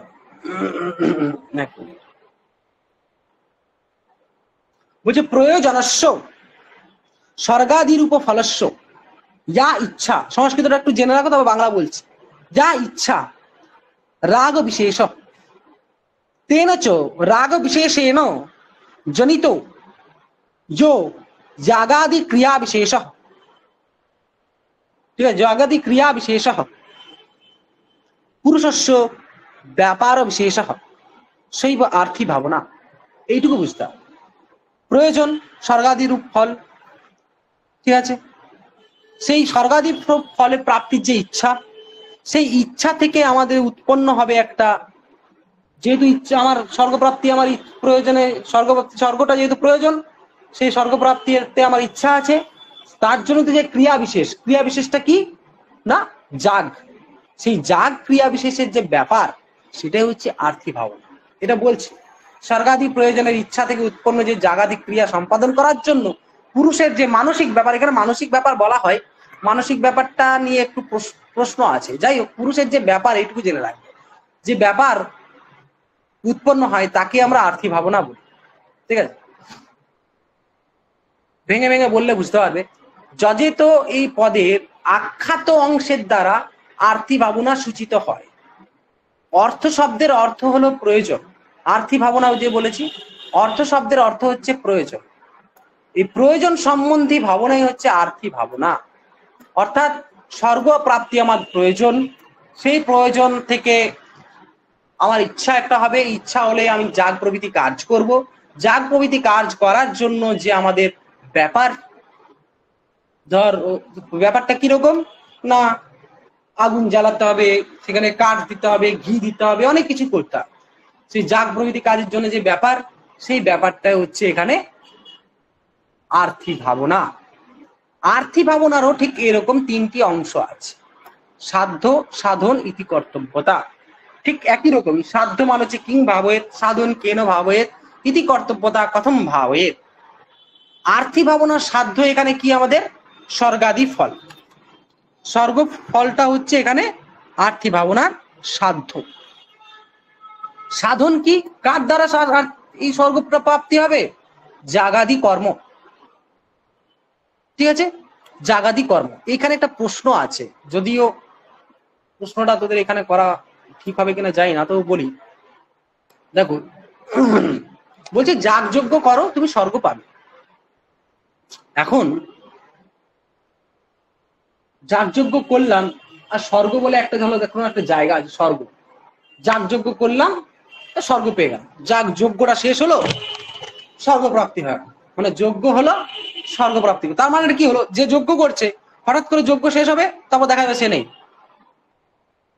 যে কনসেপ্টে যেটা বলা হয়, এরকম যে কনসেপ্ট হয়, যদি কনসেপ্টটা সেরকম হয় যে হঠাৎ করে সে ফুস করে উড়ে চলে গেল স্বর্গে, অ্যাকচুয়ালি ব্যাপারটা স্বর্গ মানে ওরকম নয়।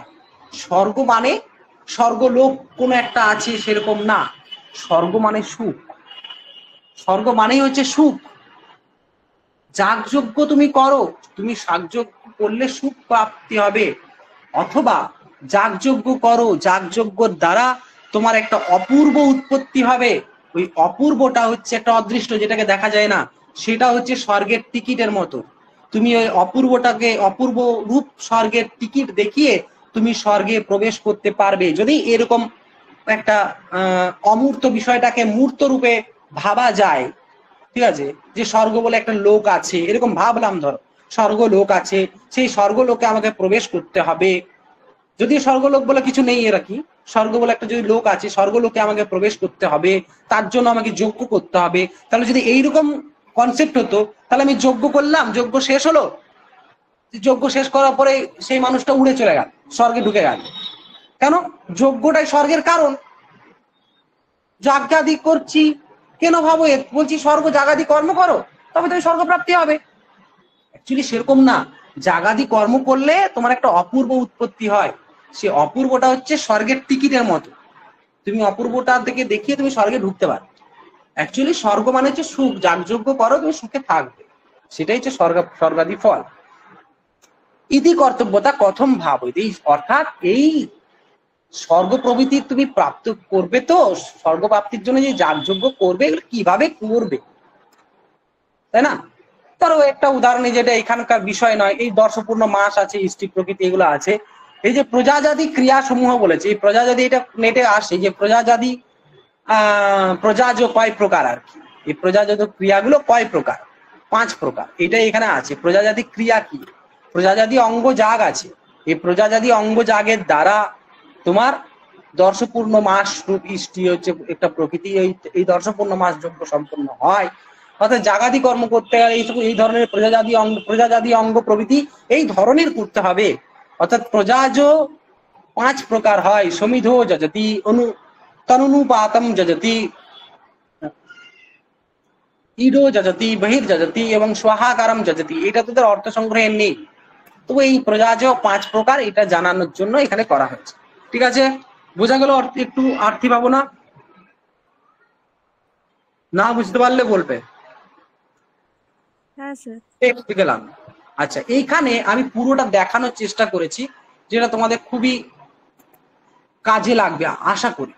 কিরকম? এখানে যজেত প্রথম থেকে পুরোটাই যেটা পড়ালাম, সেইটুকু ধর্মটা বাদ দিয়ে যেটুকু পড়ালাম, এটা একটা ছকের মধ্যে দেখানোর চেষ্টা করেছি। এটা খুব ইম্পর্টেন্ট, এইটা মনে রাখলেই কিন্তু অনেকটা হয়ে যাবে। দেখো, যজেতকে 2 ভাগে ভাগ করলাম, যজ ধাতু, ত প্রত্যয়, অর্থাৎ পুরোটা এখানে সামারাইজ হয়ে যাবে। ত প্রত্যয়ের 2টো অংশ, একটা আখ্যাত, একটা লিঙ্গ। 2টো অংশের দ্বারা ভাবনা কথিত হয়। আখ্যাতের দ্বারা হচ্ছে আর্থি ভাবনা, লিঙ্গের দ্বারা শাব্দি ভাবনা। এই ভাবনা হচ্ছে ভবিতুর ভাবনা অনুকূল ভাবইতুর ব্যাপার শেষ, এখানে বলা হলো না। ভাবনাকে 2 ভাগে ভাগ করছি, শাব্দি ভাবনা, আর্থি ভাবনা। শাব্দি ভাবনা 3টে অংশ আছে, সাধ্য, সাধন, ইতি কর্তব্যতা। সাধ্য কিং ভাবয়েত, বলছে আর্থি ভাবনা। সাধন কেন ভাবয়েত, এখানে সাধন কি? লিঙ্গাদি জ্ঞানম। ইতি কর্তব্যতা কথম ভাবয়েত, অর্থবাদ জ্ঞাপ্য প্রশংসাদি। এখানে আর্থি ভাবনার সাধ্য কি? স্বর্গাদি ফল। কিভাবে স্বর্গপ্রাপ্তি হবে? জাগাদি কর্ম করো, তবে স্বর্গপ্রাপ্তি হয়। সেই জাগাদি কর্ম আমি কিভাবে করব? ওই যে প্রজাজাতি ক্রিয়া আছে, এই সমুদ্র দ্বারা করো তুমি। এ হলো গল্প। ঠিক আছে, এটা খুব কিন্তু ইম্পর্টেন্ট, এটা ভালো করে মনে রাখতে হবে। নেক্সট, আচ্ছা, এরপরে হচ্ছে ভাবনার প্রসঙ্গ শেষ হয়ে গেল, এরপরে আসছি বেদ। বেদের প্রথমেই আসবো আমরা বেদের লক্ষণ। বেদ কাকে বলছি? খুব সোজা, এটা বেশি ভাট গল্প বলছি না। বেদের লক্ষণ বিচার প্রসঙ্গে উনি বলছেন যে বেদ হচ্ছে অপৌরুষেয়ম বাক্যম বেদ, অর্থাৎ বেদ কোনো পুরুষ দ্বারা নির্মিত নয়, বাংলা কথা এটা। মন্ত্র ব্রাহ্মণ এর বেদ নামধেয়, অনেক কিছু বেদের লক্ষণ আছে। মীমাংসকরা বলেন যে অপৌরুষেয়ম বাক্যম বেদ, যেটা যে বাক্যগুলো অপৌরুষেয় তাকে আমরা বেদ, অর্থাৎ অপৌরুষেয় বাক্য হলো বেদ। বেদ কোনো পুরুষ দ্বারা রচিত হয়। ঠিক আছে, এই বেদ হচ্ছে 5 প্রকার: বিধি, মন্ত্র, নামধেয়, নিষেধ, অর্থবাদ। কি কি?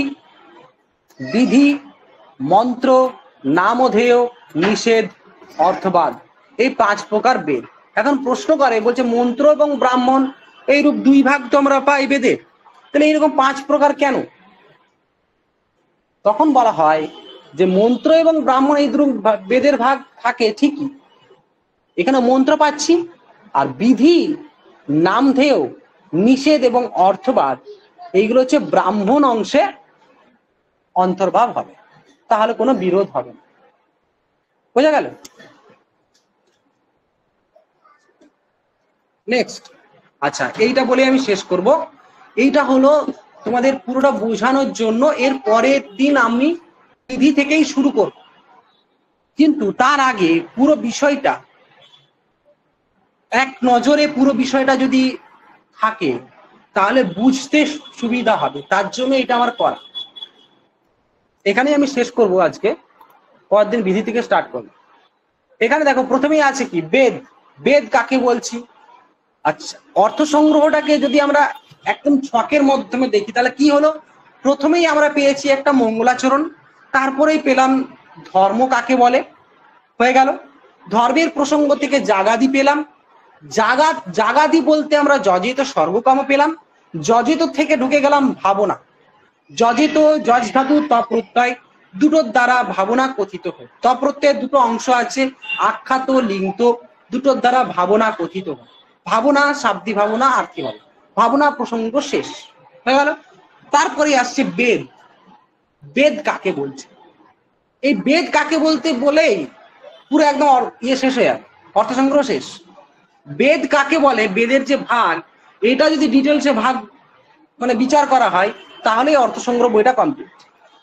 এখান থেকেই পরের দিন পড়াবো, তার আগে আমি তোমাদের এইটা জানানোর জন্যই এইটুকু বলেছি। বেদ হচ্ছে অপৌরুষীয় বাক্যম বেদ, সেখানে বিধি কাকে বলছি একটু করে জেনে রাখা উচিত। তবুও অজ্ঞাত জ্ঞাপক, অজ্ঞাতার্থ জ্ঞাপক বেদ ভাগ বিধি।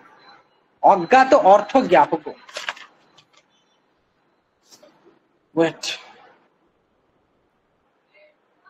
অজ্ঞাতার্থ, এখানে অতার্থ ছিল, টাইপিং মিস্টেক, তাড়াতাড়ি করতে গিয়ে হয়ে আছে। তয়াকা থয়রে,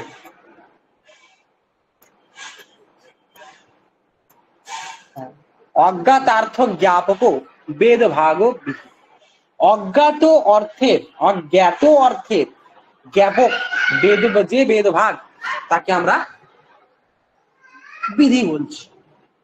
এটার কি ডিটেলস ব্যাখ্যা পরে আসবো আমরা সব। অ্যাকচুয়ালি দেখো বেদ ভাগ বিধি এখানে বলছে অজ্ঞাত অর্থের, অজ্ঞাত অর্থেরই তো জ্ঞাপক হয়। কেন না, আমাদের একটা ছিল বেদকে আমরা বলি যে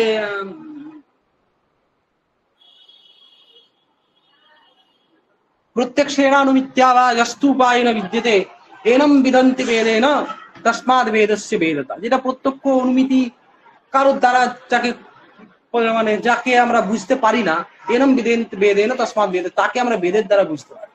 অর্থাৎ অজ্ঞাত অর্থের, অজ্ঞাত অর্থের জ্ঞাপক বেদ, যে বেদ ভাগ তাকে আমরা বিধি বলছি। মন্ত্র কি প্রয়োগ সমবেতার্থ স্মারকা মন্ত্রা নামধেয়ানম, এগুলো সব একটা অর্থ করা আছে, এক একটা করে অর্থ করা আছে। নিষেধ কি পুরুষস্য নিবর্তকম বাক্যম নিষেধ, অর্থবাদ কি প্রাশস্ত নিন্দান্যতম রূপরম বাক্যম অর্থবাদ। এরকম একটু সরি,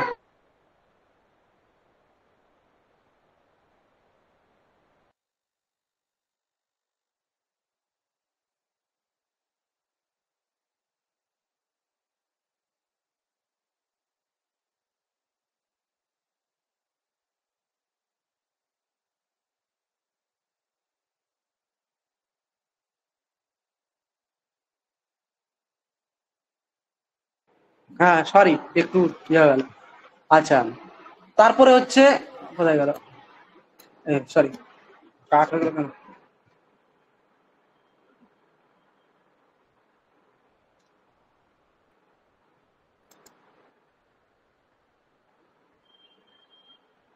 একটু ইয়ে হয়ে গেল আমার। হ্যাঁ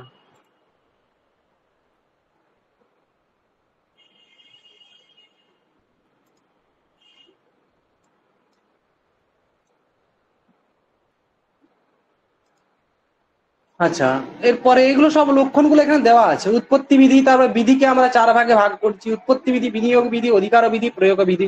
তার প্রত্যেকটা লক্ষণ এখানে বলেছি, এর ডিটেলস ব্যাখ্যা, তার অর্থ ধরে ব্যাখ্যা পরের দিন আমরা সব করব। অর্থবাদকে আমরা এখানে তিন ভাগে ভাগ করেছি, গুণবাদ, অনুবাদ, ভূতার্থবাদ। বিনিয়োগ বিধির, এটা বিনিয়োগ বিধির ভাগ নয়, কিন্তু এই জন্য এই লাইনটা লেখা হয়েছে। বিনিয়োগ বিধির 6টি প্রমাণ আছে: শ্রুতি, লিঙ্গ, বাক্য, প্রকরণ, স্থান, সমাখ্যা। এগুলো কাকে বলে, কি আছে, প্রত্যেকটা পরের দিনে আমরা এগুলো নিয়ে আলোচনা করব, ঠিক আছে? কিন্তু এই যে ছকটা করলাম, এই ছকের মাধ্যমে অর্থ সংগ্রহ পুরোটা কিন্তু কমপ্লিট হয়ে যাচ্ছে। এখানে শ্রুতি কাকে বলে, লিঙ্গ কাকে বলে, বাক্য, প্রকরণ, স্থান, সমাখ্যা কি, এখানে বিধির প্রসঙ্গে এর আগে একটু গুণ বিধি আর একটু বিশিষ্ট বিধি আলোচনা করতে হবে। তারপরে উৎপত্তি বিধি, লক্ষণ, তার অর্থ, উদাহরণ, বিনিয়োগ বিধির লক্ষণ, অর্থ, উদাহরণ, অধিকার বিধির লক্ষণ, অর্থ, উদাহরণ, প্রয়োগ বিধির লক্ষণ, অর্থ, উদাহরণ। এই গুণবাদ কাকে বলে, অনুবাদ কাকে বলে, ভূতার্থবাদ কাকে বলে, লেখা নেই, এগুলো কাকে বলে তার উদাহরণ। এইগুলোর থেকে কিন্তু নেটে খুব কোশ্চেন আসে, আমি দেখছিলাম। একটা লাইন তুলে দিল, অনুবাদের একটা লাইন তুলে দিল, বললো যে এটা কি বাদ, ভূতার্থবাদ, গুণবাদ, অনুবাদ, আর একটা কিছু বাদ দিয়ে দিল, এর উদাহরণটা তুলে দেয়। এই বিধির কোনো একটা তুলে দিল, এটা বলে কোন বিধি, কোন বিধিকে কি বলে, কেন বলে, সব ডিটেলসে পরের দিনে আরেকটা এরকম স্লাইডের মধ্যে দেখানো যাবে, একদিনই কমপ্লিট হয়ে যাবে। যাই হোক, এটা এই পর্যন্ত থাকলো। এর পরে কি ধরনের অর্থ সংগ্রহের কোশ্চেন হয় নেটে আমি একটু দেখছিলাম, তো এইগুলো খুব সোজা সোজা পেয়েছি, আরো অনেক কোশ্চেন দেখতে হবে। কিন্তু কিরকম কোশ্চেন গুলো হয় আমি যতটুকু পড়ালাম তার মধ্যে থেকে কয়েকটা আমি বলার চেষ্টা করছি, শুনবে ভালো করে।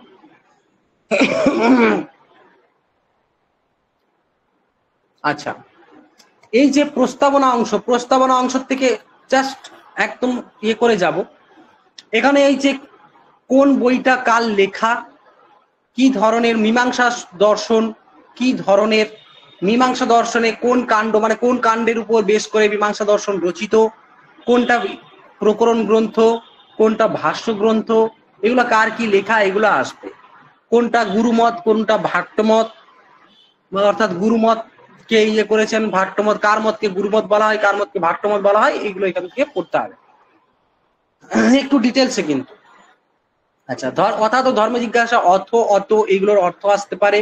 শ্রদ্ধায় অধ্যতব্য, এখানে কি কিভাবে আমাদের ওই অধ্যয়ন বিধির মাধ্যমে যে অর্থজ্ঞানী অধ্যয়নের দৃষ্ট ফল, এই অর্থজ্ঞানী যে অধ্যয়নের দৃষ্ট ফল, এটা আমরা কিভাবে জানতে পারি, শ্রদ্ধায় অধ্যতব্য এই অধ্যয়ন বিধির দ্বারা। তারপরে আসি ধর্মের লক্ষণ, তাই তো? হ্যাঁ, ধর্মের লক্ষণ থেকে কিন্তু কোন জায়গা থেকে কোশ্চেন আসে, এই যে প্রয়োজনে অতিব্যাপ্তি বারণের জন্য কি পদ দেওয়া হয়েছে, ভোজনে অতিব্যাপ্তি বারণের জন্য কি পদ দেওয়া হয়েছে, এইগুলো কিন্তু আসে। আর এইগুলো তো খুব সিম্পল, বেদ প্রতিপাদ্য প্রয়োজনবাদ অর্থ ধর্ম, এটা ধর্মের লক্ষণ, এগুলো আসতেই পারে। কিন্তু যদি একটু ভিতর থেকে কোশ্চেন হয়, তাহলে এই অতিব্যাপ্তি বারণের জন্য কোন পদটা দেওয়া হয়েছে, এই অতিব্যাপ্তি বারণের জন্য কোন পদ দেওয়া হয়েছে, এগুলো কিন্তু আসবে।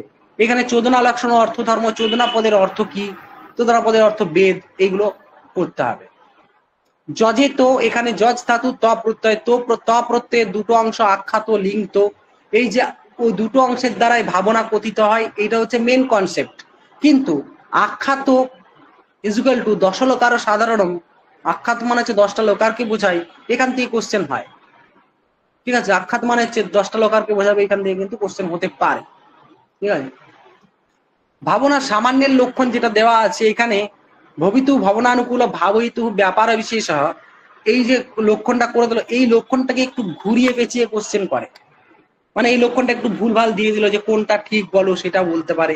অর্থাৎ ভাবনা কাকে বলে বলে এইরকম ভবিতু ভাবনানুকূল ভাবয়িতু ব্যাপার বিশেষ বাদ দিয়ে একটু ঘুরিয়ে পেঁচিয়ে কিছু দিয়ে দেবে, এরকমই থাকবে দেখবি, কিন্তু হয়তো বুঝতে পারবি না কিছু দিয়ে। কিন্তু যার এই কনসেপ্ট ক্লিয়ার থাকবে সে কিন্তু খুব আনসারটা তখন করতে পারবে, ঠিক করে করতে পারবে। আচ্ছা, শাব্দিক ভাবনার ক্ষেত্রে আসে কোশ্চেন কিরকম, এই প্রযোজক যে প্রযোজক পুরুষের যে ব্যাপার বিশেষ শাব্দিক ভাবনা, এটাই হচ্ছে মানে পুরুষ ও প্রবৃত্তির অনুকূল। ভাবয়িতু বলতে এখানে প্রযোজক পুরুষকে বোঝানো হয়, সেটা কিন্তু খুব ইম্পর্টেন্ট, ঠিক আছে? এইটা কিন্তু বুঝতে হবে। আর কোন অংশের দ্বারা শাব্দিক ভাবনা কথিত হয়, কোন অংশের দ্বারা আর্থিক ভাবনা কথিত হয়, সেটাও কিন্তু ইম্পর্টেন্ট। আচ্ছা, শাব্দিক ভাবনা সাধ্য কি, সাধন কি, ইতিকর্তব্যতা কি, এটা জানতে হবে। আর এই যে লৌকিক বাক্য, এই যে এগুলো এরকম ভাবে দেওয়া হয়েছে, মানে কি এগুলো কোশ্চেন হতে পারে, এটা বুঝতে হবে।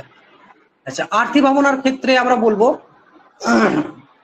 সাধ্য সাধন ইতি কর্তব্যতা কি, এই প্রজাজ কয় প্রকার, এইগুলো একটু দেখে যাবে ভালো করে। আর এই যে ছকটা আছে এই ছকটা একটু দেখে গেলে আশা করি ভাবনার সম্বন্ধে যদি উপরেরটা বুঝে থাকো আর এই ছকটা যদি নিজে কেউ পড়ে তাহলে ভাবনার সম্বন্ধে তার আটকানোর কোনো কথা না আশা করি। বেদের লক্ষণের ক্ষেত্রে অপৌরুষেয় বাক্যম বেদ এখান থেকে আসতে পারে, বেদ কয় প্রকার এইটুকুই এখানে ব্যাপার, এখান থেকে এইটুকুই আসবে। এরপরে এই যে বেদের লক্ষণ, বেদটাকে আমি এতটা ভাগে ভাগ করেছি, এটি যে দেখানো হয়েছে এই পুরোটা কিন্তু পুরোটা মাথায় রাখতে হবে একসাথে। পুরোটা যদি মাথায় ঠিকঠাক ভাবে থাকে তাহলে কিন্তু অর্থ সংগ্রহ পড়া খুব ইজি। আর এইগুলোর লক্ষণ এবং ভাগগুলো একটুখানি পড়ে নিলেই, এইগুলো আরেকটু ধরো এই ছকটাকে যদি আমি আরেকটু বাড়িয়ে দিই, আর এইখানে যদি এই উৎপত্তি বিধির জায়গায় উদাহরণ দিয়ে দিলাম, এটার অর্থটা বলে দিলাম, উদাহরণ দিয়ে দিলাম, অর্থ বললাম, উদাহরণ দিয়ে দিলাম, এর মধ্যে থেকেই যদি করে দিই তাহলে তোমাদের একসাথেই পুরোটাই হয়ে যায়। ঠিক আছে, এই হলো ব্যাপার। আর এখানে দু তিনটে কোশ্চেন আমি আগের বারে দেখেছিলাম, যেমন অর্থ সংগ্রহে প্রত্যয়স্য লিঙ্গ অংশেন কীদৃশী ভাবনা প্রক্তা। বলো, কে বলবে? প্রত্যয়ের লিঙ্গ অংশের দ্বারা কোন ভাবনা এখানে দেখানো হয়েছে? স্যার শাব্দি ভাবনা। শাব্দি ভাবনা, একদম। আচ্ছা, এখানে আছে আবার অর্থ সংগ্রহ রীত্যা শাব্দি ভাবনায়া লক্ষণম কিম। বলো কোনটা? স্যার পুরুষ ও প্রবৃত্তানুকূল অনুকূল ভাবয়িত ব্যাপার বিশেষ। পুরুষ। অর্থ সংগ্রহ দিশা বিধি কতিবিধ, বিধি কয় প্রকার? পড়াইনি কিন্তু দেখালাম, এই যে দেখালাম বিধি, 4টে প্রকার: উৎপত্তি, বিনিয়োগ, অধিকার, প্রয়োগ। এই তো এই ধরনের কোশ্চেন আসে, পারবে করতে। আর কারো কোনো প্রশ্ন থাকলে এখন করতে পারো। স্যার, বলো। চোদনা শব্দের অর্থ হচ্ছে প্রেরণা বলা যেতে পারে তো স্যার? না, ভাবনা শব্দের অর্থ হচ্ছে ব্যাপার। ভাবনা শব্দের অর্থ ব্যাপার, চোদনা শব্দের অর্থ প্রেরণা বলতে পারো, কিন্তু এখানে বেদকে বুঝতে হবে। ওকে। ওই জন্য বললাম ভাবনা শব্দটা হচ্ছে একটা পারিভাষিক শব্দ। এই মীমাংসা দর্শনে ভাবনা শব্দের অর্থ হচ্ছে ব্যাপার, একটা প্রযোজক যিনি করাচ্ছেন তার ব্যাপার, আর একটা যিনি কাজটা করছেন কর্তা তার ব্যাপার। যিনি করাচ্ছেন সেই, ধরো আমি কাউকে করাচ্ছি কাজটা, আমি একটা বাক্য বললাম জলমানয়েত, আমি কাজটা করছি না, কিন্তু আমি যে করাচ্ছি কাজটা, আমার এই ব্যাপারটাই হচ্ছে শাব্দি ভাবনা। আর যে কাজটা করছে, কাজটা মেনলি কর্তার যে ব্যাপারটা, সেটা আর্থিক ভাবনা। এইটুকুই ব্যাপার। আচ্ছা, আর কোনো প্রশ্ন?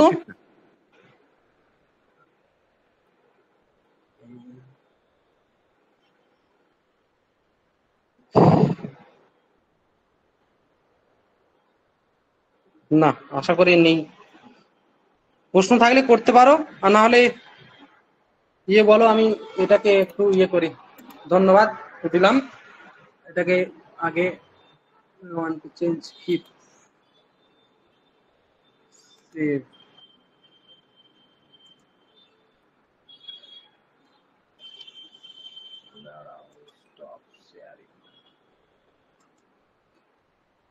শেয়ারিংটা অফ করে দিলাম। আচ্ছা, দেবব্রত আছো?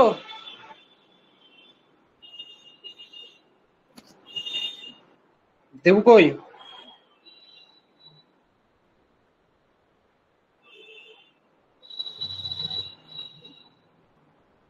আচ্ছা, ক্লাস কি ভালো লেগেছে? বুঝতে পেরেছো সবাই?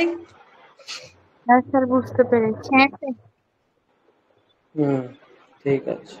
হ্যাঁ হ্যাঁ হ্যাঁ স্যার, বলছিলাম স্বর্গলোক বলতে আপনি বললেন যে সুখ অর্থ ব্যবহার করলেন, আর বাদ বাকি লোকগুলোর কি এরকম আলাদা আলাদা অর্থ আছে স্যার? তাহলে পিতৃলোকের অর্থ কি বোঝাচ্ছে তাহলে? কি? ও আচ্ছা, স্বর্গলোক। স্বর্গ মানে সুখ স্বরূপ, অ্যাকচুয়ালি স্বর্গলোক এরকম বলে কোনো লোক কি তুমি পাবে? দেখো, একটা যদি আমরা লজিক্যালি ভাবি, স্বর্গলোক যেখানে দেবতা ইন্দ্রদেব আছেন, বরুণ দেব ইত্যাদি, আমরা যেগুলো পৌরাণিক আখ্যান পড়ি, এগুলো কি আদৌ কোনো অস্তিত্ব আছে? নেই তো, তাই না? তাহলে স্বর্গ বলতে কি বোঝায়? স্বর্গ বলতে সুখ, সুখ আর কি। বলছে কঠোপনিষদের লাইন আছে, বা বলছি, জন্ম দুঃখেন সংভিন্নম নচগ্রস্তম অনন্তরম অস্তোভম অনবদ্যম চ তৎসুখম স্ব পদাস্পদম। তৎসুখম, যেখানে দুঃখ নেই, যেখানে খিদে পায় না, যেখানে কোনো দুঃখ কষ্ট কিছু নেই, সেই রকম সুখটাকে স্বর্গ বলছি। এরকম স্বর্গের ডেফিনেশন এরকম আছে, বিভিন্ন জায়গায় বিভিন্ন স্বর্গের ডেফিনেশন আছে। অ্যাকচুয়ালি স্বর্গ বলে আলাদা একটা লোক আছে, সেই লোকে আমাকে যেতে হবে পায়ে হেঁটে বা বিমানে করে কোনো রকম ভাবে যাবো, এরকম কনসেপ্ট নেই। এইগুলো, এই কনসেপ্টটা এরকম না। এই কনসেপ্ট গুলো দর্শন পড়তে গেলে এই কনসেপ্ট গুলো আগে দূর করো। এই কনসেপ্ট কিন্তু ওই সেই কি বলবো এই টিভিতে যারা সব দেখো যে স্বর্গলোক ইন্দ্রদেব আছে, তার সাথে অসুররা যুদ্ধ করছে, এইসব দিয়ে দেখো, এগুলো যে সবাই সত্যি ভাবছে যে হ্যাঁ এরকম একটা স্বর্গলোক আছে, উপর দিকে উঠে গেলে স্বর্গে পৌঁছে যাব। গল্পটা সেরকম না। আচ্ছা, স্বর্গ মানে সুখ, উপরে যত উঠবে শুধু ফাঁকা অংশ দেখবে, কিছু নেই স্বর্গলোক বলে।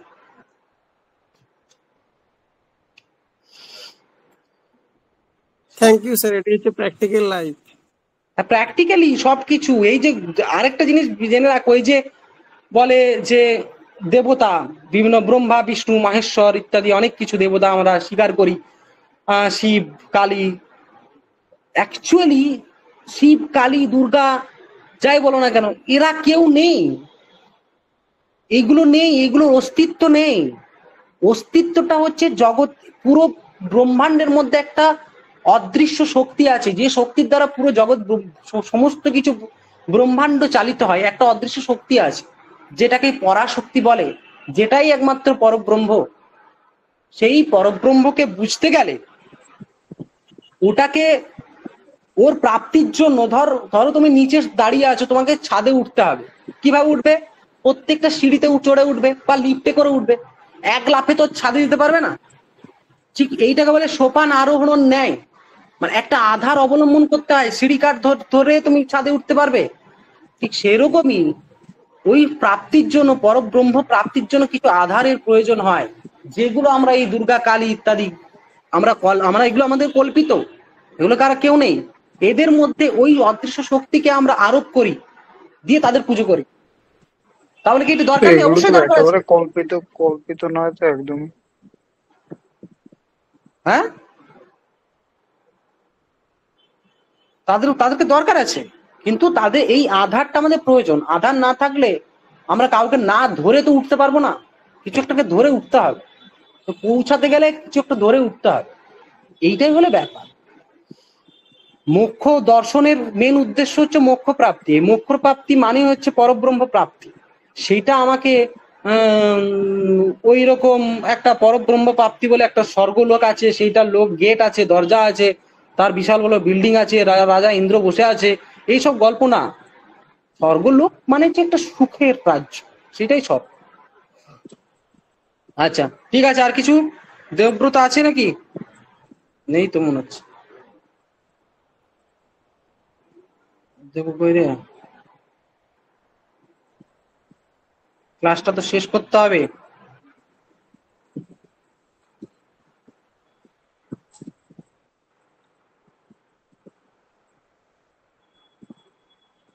ঠিক আছে, এই পর্যন্ত। আর কোনো প্রশ্ন আছে কারো?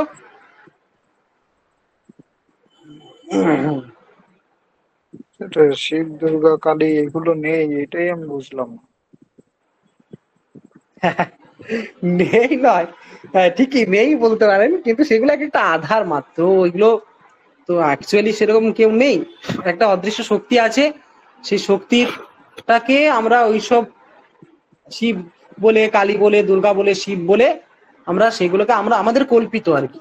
তাদের মধ্যে সেই শক্তিটাকে কল্পনা, সেই শক্তি যদি মানুষ রূপে আর কি অবতীর্ণ হতে পারে, হ্যাঁ তাহলে কেন আপনার শিব দুর্গা কালী রূপে তার থেকে মানুষের থেকেও একটুখানি উচ্চতর শক্তি রূপে প্রকাশ হতে পারবে না?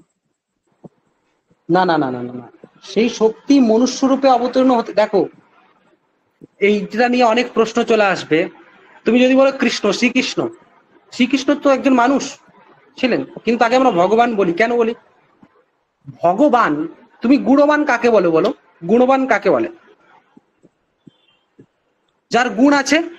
ধনবান কাকে বলি? যার ধন আছে। ভগবান কাকে বলি? কৃষ্ণ তো একেবারে জন্ম থেকেই নিজের থেকে বলে এসেছিল যে তিনি নিজেই ভগবান এবং তার রূপ। রাম কিন্তু সেক্ষেত্রে আপনার বলেনি যে আপনার ভগবান বা কিছু, সেটা কিন্তু রাম বলেনি। তবে শ্রীকৃষ্ণ তার না, জন্ম অ্যাকচুয়ালি থেকেই দেখো, ভগবান। বিশ্বাসে মেলাই বস্তু তর্কে বহুদূর। তবু আমি ভগবানের ডেফিনেশনটা বলছি। ভগবান হচ্ছে ভগ যার আছে তাকে ভগবান বলে। ভগবানে হচ্ছে 6টা গুণের সমাহার। ঐশ্বর্যস্য সমগ্রস্য ধর্মস্য যশস্য শ্রিয় জ্ঞান বৈরাগ্যৈব ষণ্যম ভগ ইতিরণা। এটা হচ্ছে 6টা গুণ আছে। 6টা গুণ যার মধ্যে থাকবে তাকেই আমরা ভগবান বলবো। ঠিক আছে? শ্রীকৃষ্ণের মধ্যে এই 6টা গুণ ছিল, তাই শ্রীকৃষ্ণকে আমরা ভগবান বলি। রামকৃষ্ণ দেবের মধ্যে এই 6টা গুণ ছিল, রামকৃষ্ণ দেবকে আমরা ভগবান বলি। শ্রী রামচন্দ্রের মধ্যে এই 6টা গুণ ছিল, তার জন্য তাকে আমরা ভগবান বলি। এখন শ্রীকৃষ্ণ কি বলে গেছেন, তার সত্যতা কত কি না কত, সেই সব আমাদের বিচার্য বিষয় নয়। সেগুলো আমরা বিশ্বাস করলেই তার সত্যি আছে, বিশ্বাস না করলেই সেটা মিথ্যা, তাই না? কারণ আমরা তার কোনো রকম তুমি প্রমাণ করতে পারবে না। এবং শ্রীমদ ভগবত গীতায় শ্রীকৃষ্ণ এগুলো বলে গেছেন, আমরা সবাই বিশ্বাস করি। কারণ ভগবত গীতাকে আমরা মানে ধর্মগ্রন্থ বলেই যাই হোক না, ধর্মগ্রন্থ নয়, সনাতনী তো ব্যাপার, ধর্মগ্রন্থ বলে বলা যায় না। শ্রীমদ ভগবত গীতা আমরা ভগবান শ্রীকৃষ্ণের কথিত একটা গীতা, সেই জায়গাতে তার অমৃত বাণী আছে। সেরকম ভাবে আমরা গীতাকে আমরা পুজো শুদ্ধ করি, তাই না? তো এই যে ব্যাপারটা, সেই জায়গাতে বলি, তো এগুলো আমরা বিশ্বাস করি, তাই বিশ্বাস করি বলে তার অস্তিত্ব আছে। সব জায়গাতেই বিশ্বাস করব, বিশ্বাসের মধ্যেই সমস্ত কিছু টিকে আছে। তুমি যেরকম বিশ্বাস করবে সেরকমই আছে। কিন্তু যদি তর্ক দিয়ে সবকিছু বিচার করতে যাও, এই সব ক্ষেত্রে তর্ক দিয়ে বিচার করতে গেলে কিন্তু এর উত্তর পাবে না, তর্ক দিয়ে বিচার হবে না। যারা ন্যায় বৈশেষিক বা এই যে দর্শন, যারা এইসব দর্শন নিয়ে পড়াশোনা যারা করছে, তাদের মতে তারা কি বলে কেউ যে শিব দুর্গা কালী ইত্যাদি কেউ আছে? তারা বলেন ঈশ্বর আছে। নৈয়ায়িকরা স্বীকার করেন ঈশ্বর আছে। ঈশ্বর আছেন, ঈশ্বরের বিভিন্ন রূপ আমরা কল্পনা করেছি, তাই না? কিন্তু ঈশ্বর আছেন মানে অদৃশ্য একটা শক্তি আছে, অদৃষ্ট স্বীকার করি। সেই অদৃষ্টের অধিষ্ঠাত্রী রূপে ঈশ্বরকে আমরা কল্পনা করি। ঈশ্বর আছেন, অবশ্যই আছেন। ঈশ্বর মনে হচ্ছে একটা অদৃষ্ট শক্তি, তার অধিষ্ঠাত্রী রূপে ঈশ্বর। এটা আমাদের বুঝতে হবে। নৈয়ায়িকরা ঈশ্বরের প্রমাণ স্বীকার করে। প্রণব বলছেন যে ক্ষিত্যঙ্কুরাদিকম সকর্তিকম কার্যত্বৎ ঘটবৎ। ক্ষিতি অঙ্কুর প্রভৃতি সকর্তিক, যেহেতু কার্যত্বৎ ঘটবৎ। যেমন ঘট একটা কার্য, তার কর্তা আছে। ঘট উৎপন্ন করেছে, তার একটা কর্তা আছে। কেউ একটা ঘট উৎপন্ন করেছে, ঠিক সেরকমই ক্ষিতি অঙ্কুর প্রভৃতি গাছপালা ইত্যাদি যা কিছু দেখছি, এইগুলো একটা কর্তা আছে, কে উৎপন্ন করেছে, তার অধিষ্ঠাত্রী রূপে আমরা ঈশ্বরের স্বীকার করি যে একটা অদৃশ্য শক্তি আছে, যে শক্তির দ্বারা এই সমস্ত কিছু উৎপত্তি হয়েছে। তিনিই হচ্ছেন ওই আমি বললাম একটাই শক্তি জগতে, পরাশক্তি। সেই পরাশক্তিরই অংশ রূপে পরাশক্তিকেই আমরা বিভিন্ন রকম ভাবে, যেমন ধরো এই যে আমরা বলি বিভিন্ন রকম ভাবে কল্পনা কেন করি। যেমন একই ভগবান, কেউ আমরা বলি শিব দুর্গা কালী, কেউ বলে আল্লাহ, কেউ বলে গড। যেমন বিভিন্ন নদী বিভিন্ন রকম নামে এক জায়গাতে মেশে, ঠিক সেই রকমই সবার উদ্দেশ্য একই, ওই পরাশক্তির প্রাপ্তি, তাই না? পরাশক্তির প্রাপ্তি। আচ্ছা স্যার, বলছিলাম মন কোথায় থাকে? মন কি গুরু মস্তিষ্কে থাকে? বলতে পারো, মন মানুষের মস্তিষ্কেই থাকে। মনের লক্ষণ কি? সুখ দুঃখ উপলব্ধি সাধন যেটা, তাকে আমরা মন, হ্যাঁ স্যার, সেই ইন্দ্রিয়কে আমরা মন বলি। গুরু মস্তিষ্কে তাহলে হ্যাঁ, মন আর বুদ্ধি আলাদা কেন হচ্ছে? বলছি তাহলে স্যার মন আর বুদ্ধি হচ্ছে? মন বুদ্ধি আলাদা, তার কারণ দেখো, বুদ্ধি হচ্ছে জ্ঞান, ঠিক আছে? আর এই জ্ঞানটা কখন উৎপন্ন হয়? কেন, কনসেপ্টটা শুনে নাও। বুদ্ধি হচ্ছে জ্ঞান, জ্ঞানটা কখন উৎপন্ন হয়? আত্মার সাথে যখন মনের সংযোগ হয়, তখন এই জ্ঞান উৎপন্ন হয়, তাই না? জ্ঞানের অধিকরণ আত্মা। আত্মা আত্মা মনসা সংযুজ্যতে মন ইন্দ্রিয়ে না ইন্দ্রিয়ম অর্থে না, তাই না? ধরো দুর্বাসা যখন শকুন্তলাকে শাপ দিয়েছিল, তার কি হয়েছিল?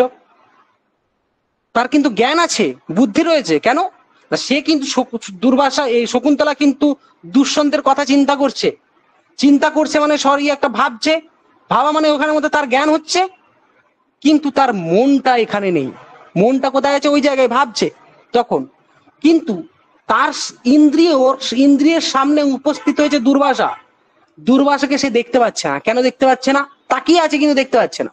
তার কারণ আত্মার সাথে মনের সংযোগটা তখন তার নেই। না সরি, আত্মার সাথে মনের সংযোগ আছে, কিন্তু মনের সাথে ইন্দ্রিয়ের সংযোগটা নেই। মনটা তার অন্য জায়গায় আছে। আত্মার সাথে মনের সংযোগ হয়ে তার জ্ঞান উৎপন্ন হচ্ছে, দুষ্যন্তের জ্ঞান। কিন্তু সামনে যে দুর্বাসা দাঁড়িয়ে আছে, তার জ্ঞান তার উৎপন্ন হচ্ছে না। তার কারণ চক্ষুর ইন্দ্রিয়ের দ্বারা দুর্বাসাকে দেখছে সে, কিন্তু যেহেতু মনের সংযোগ নেই,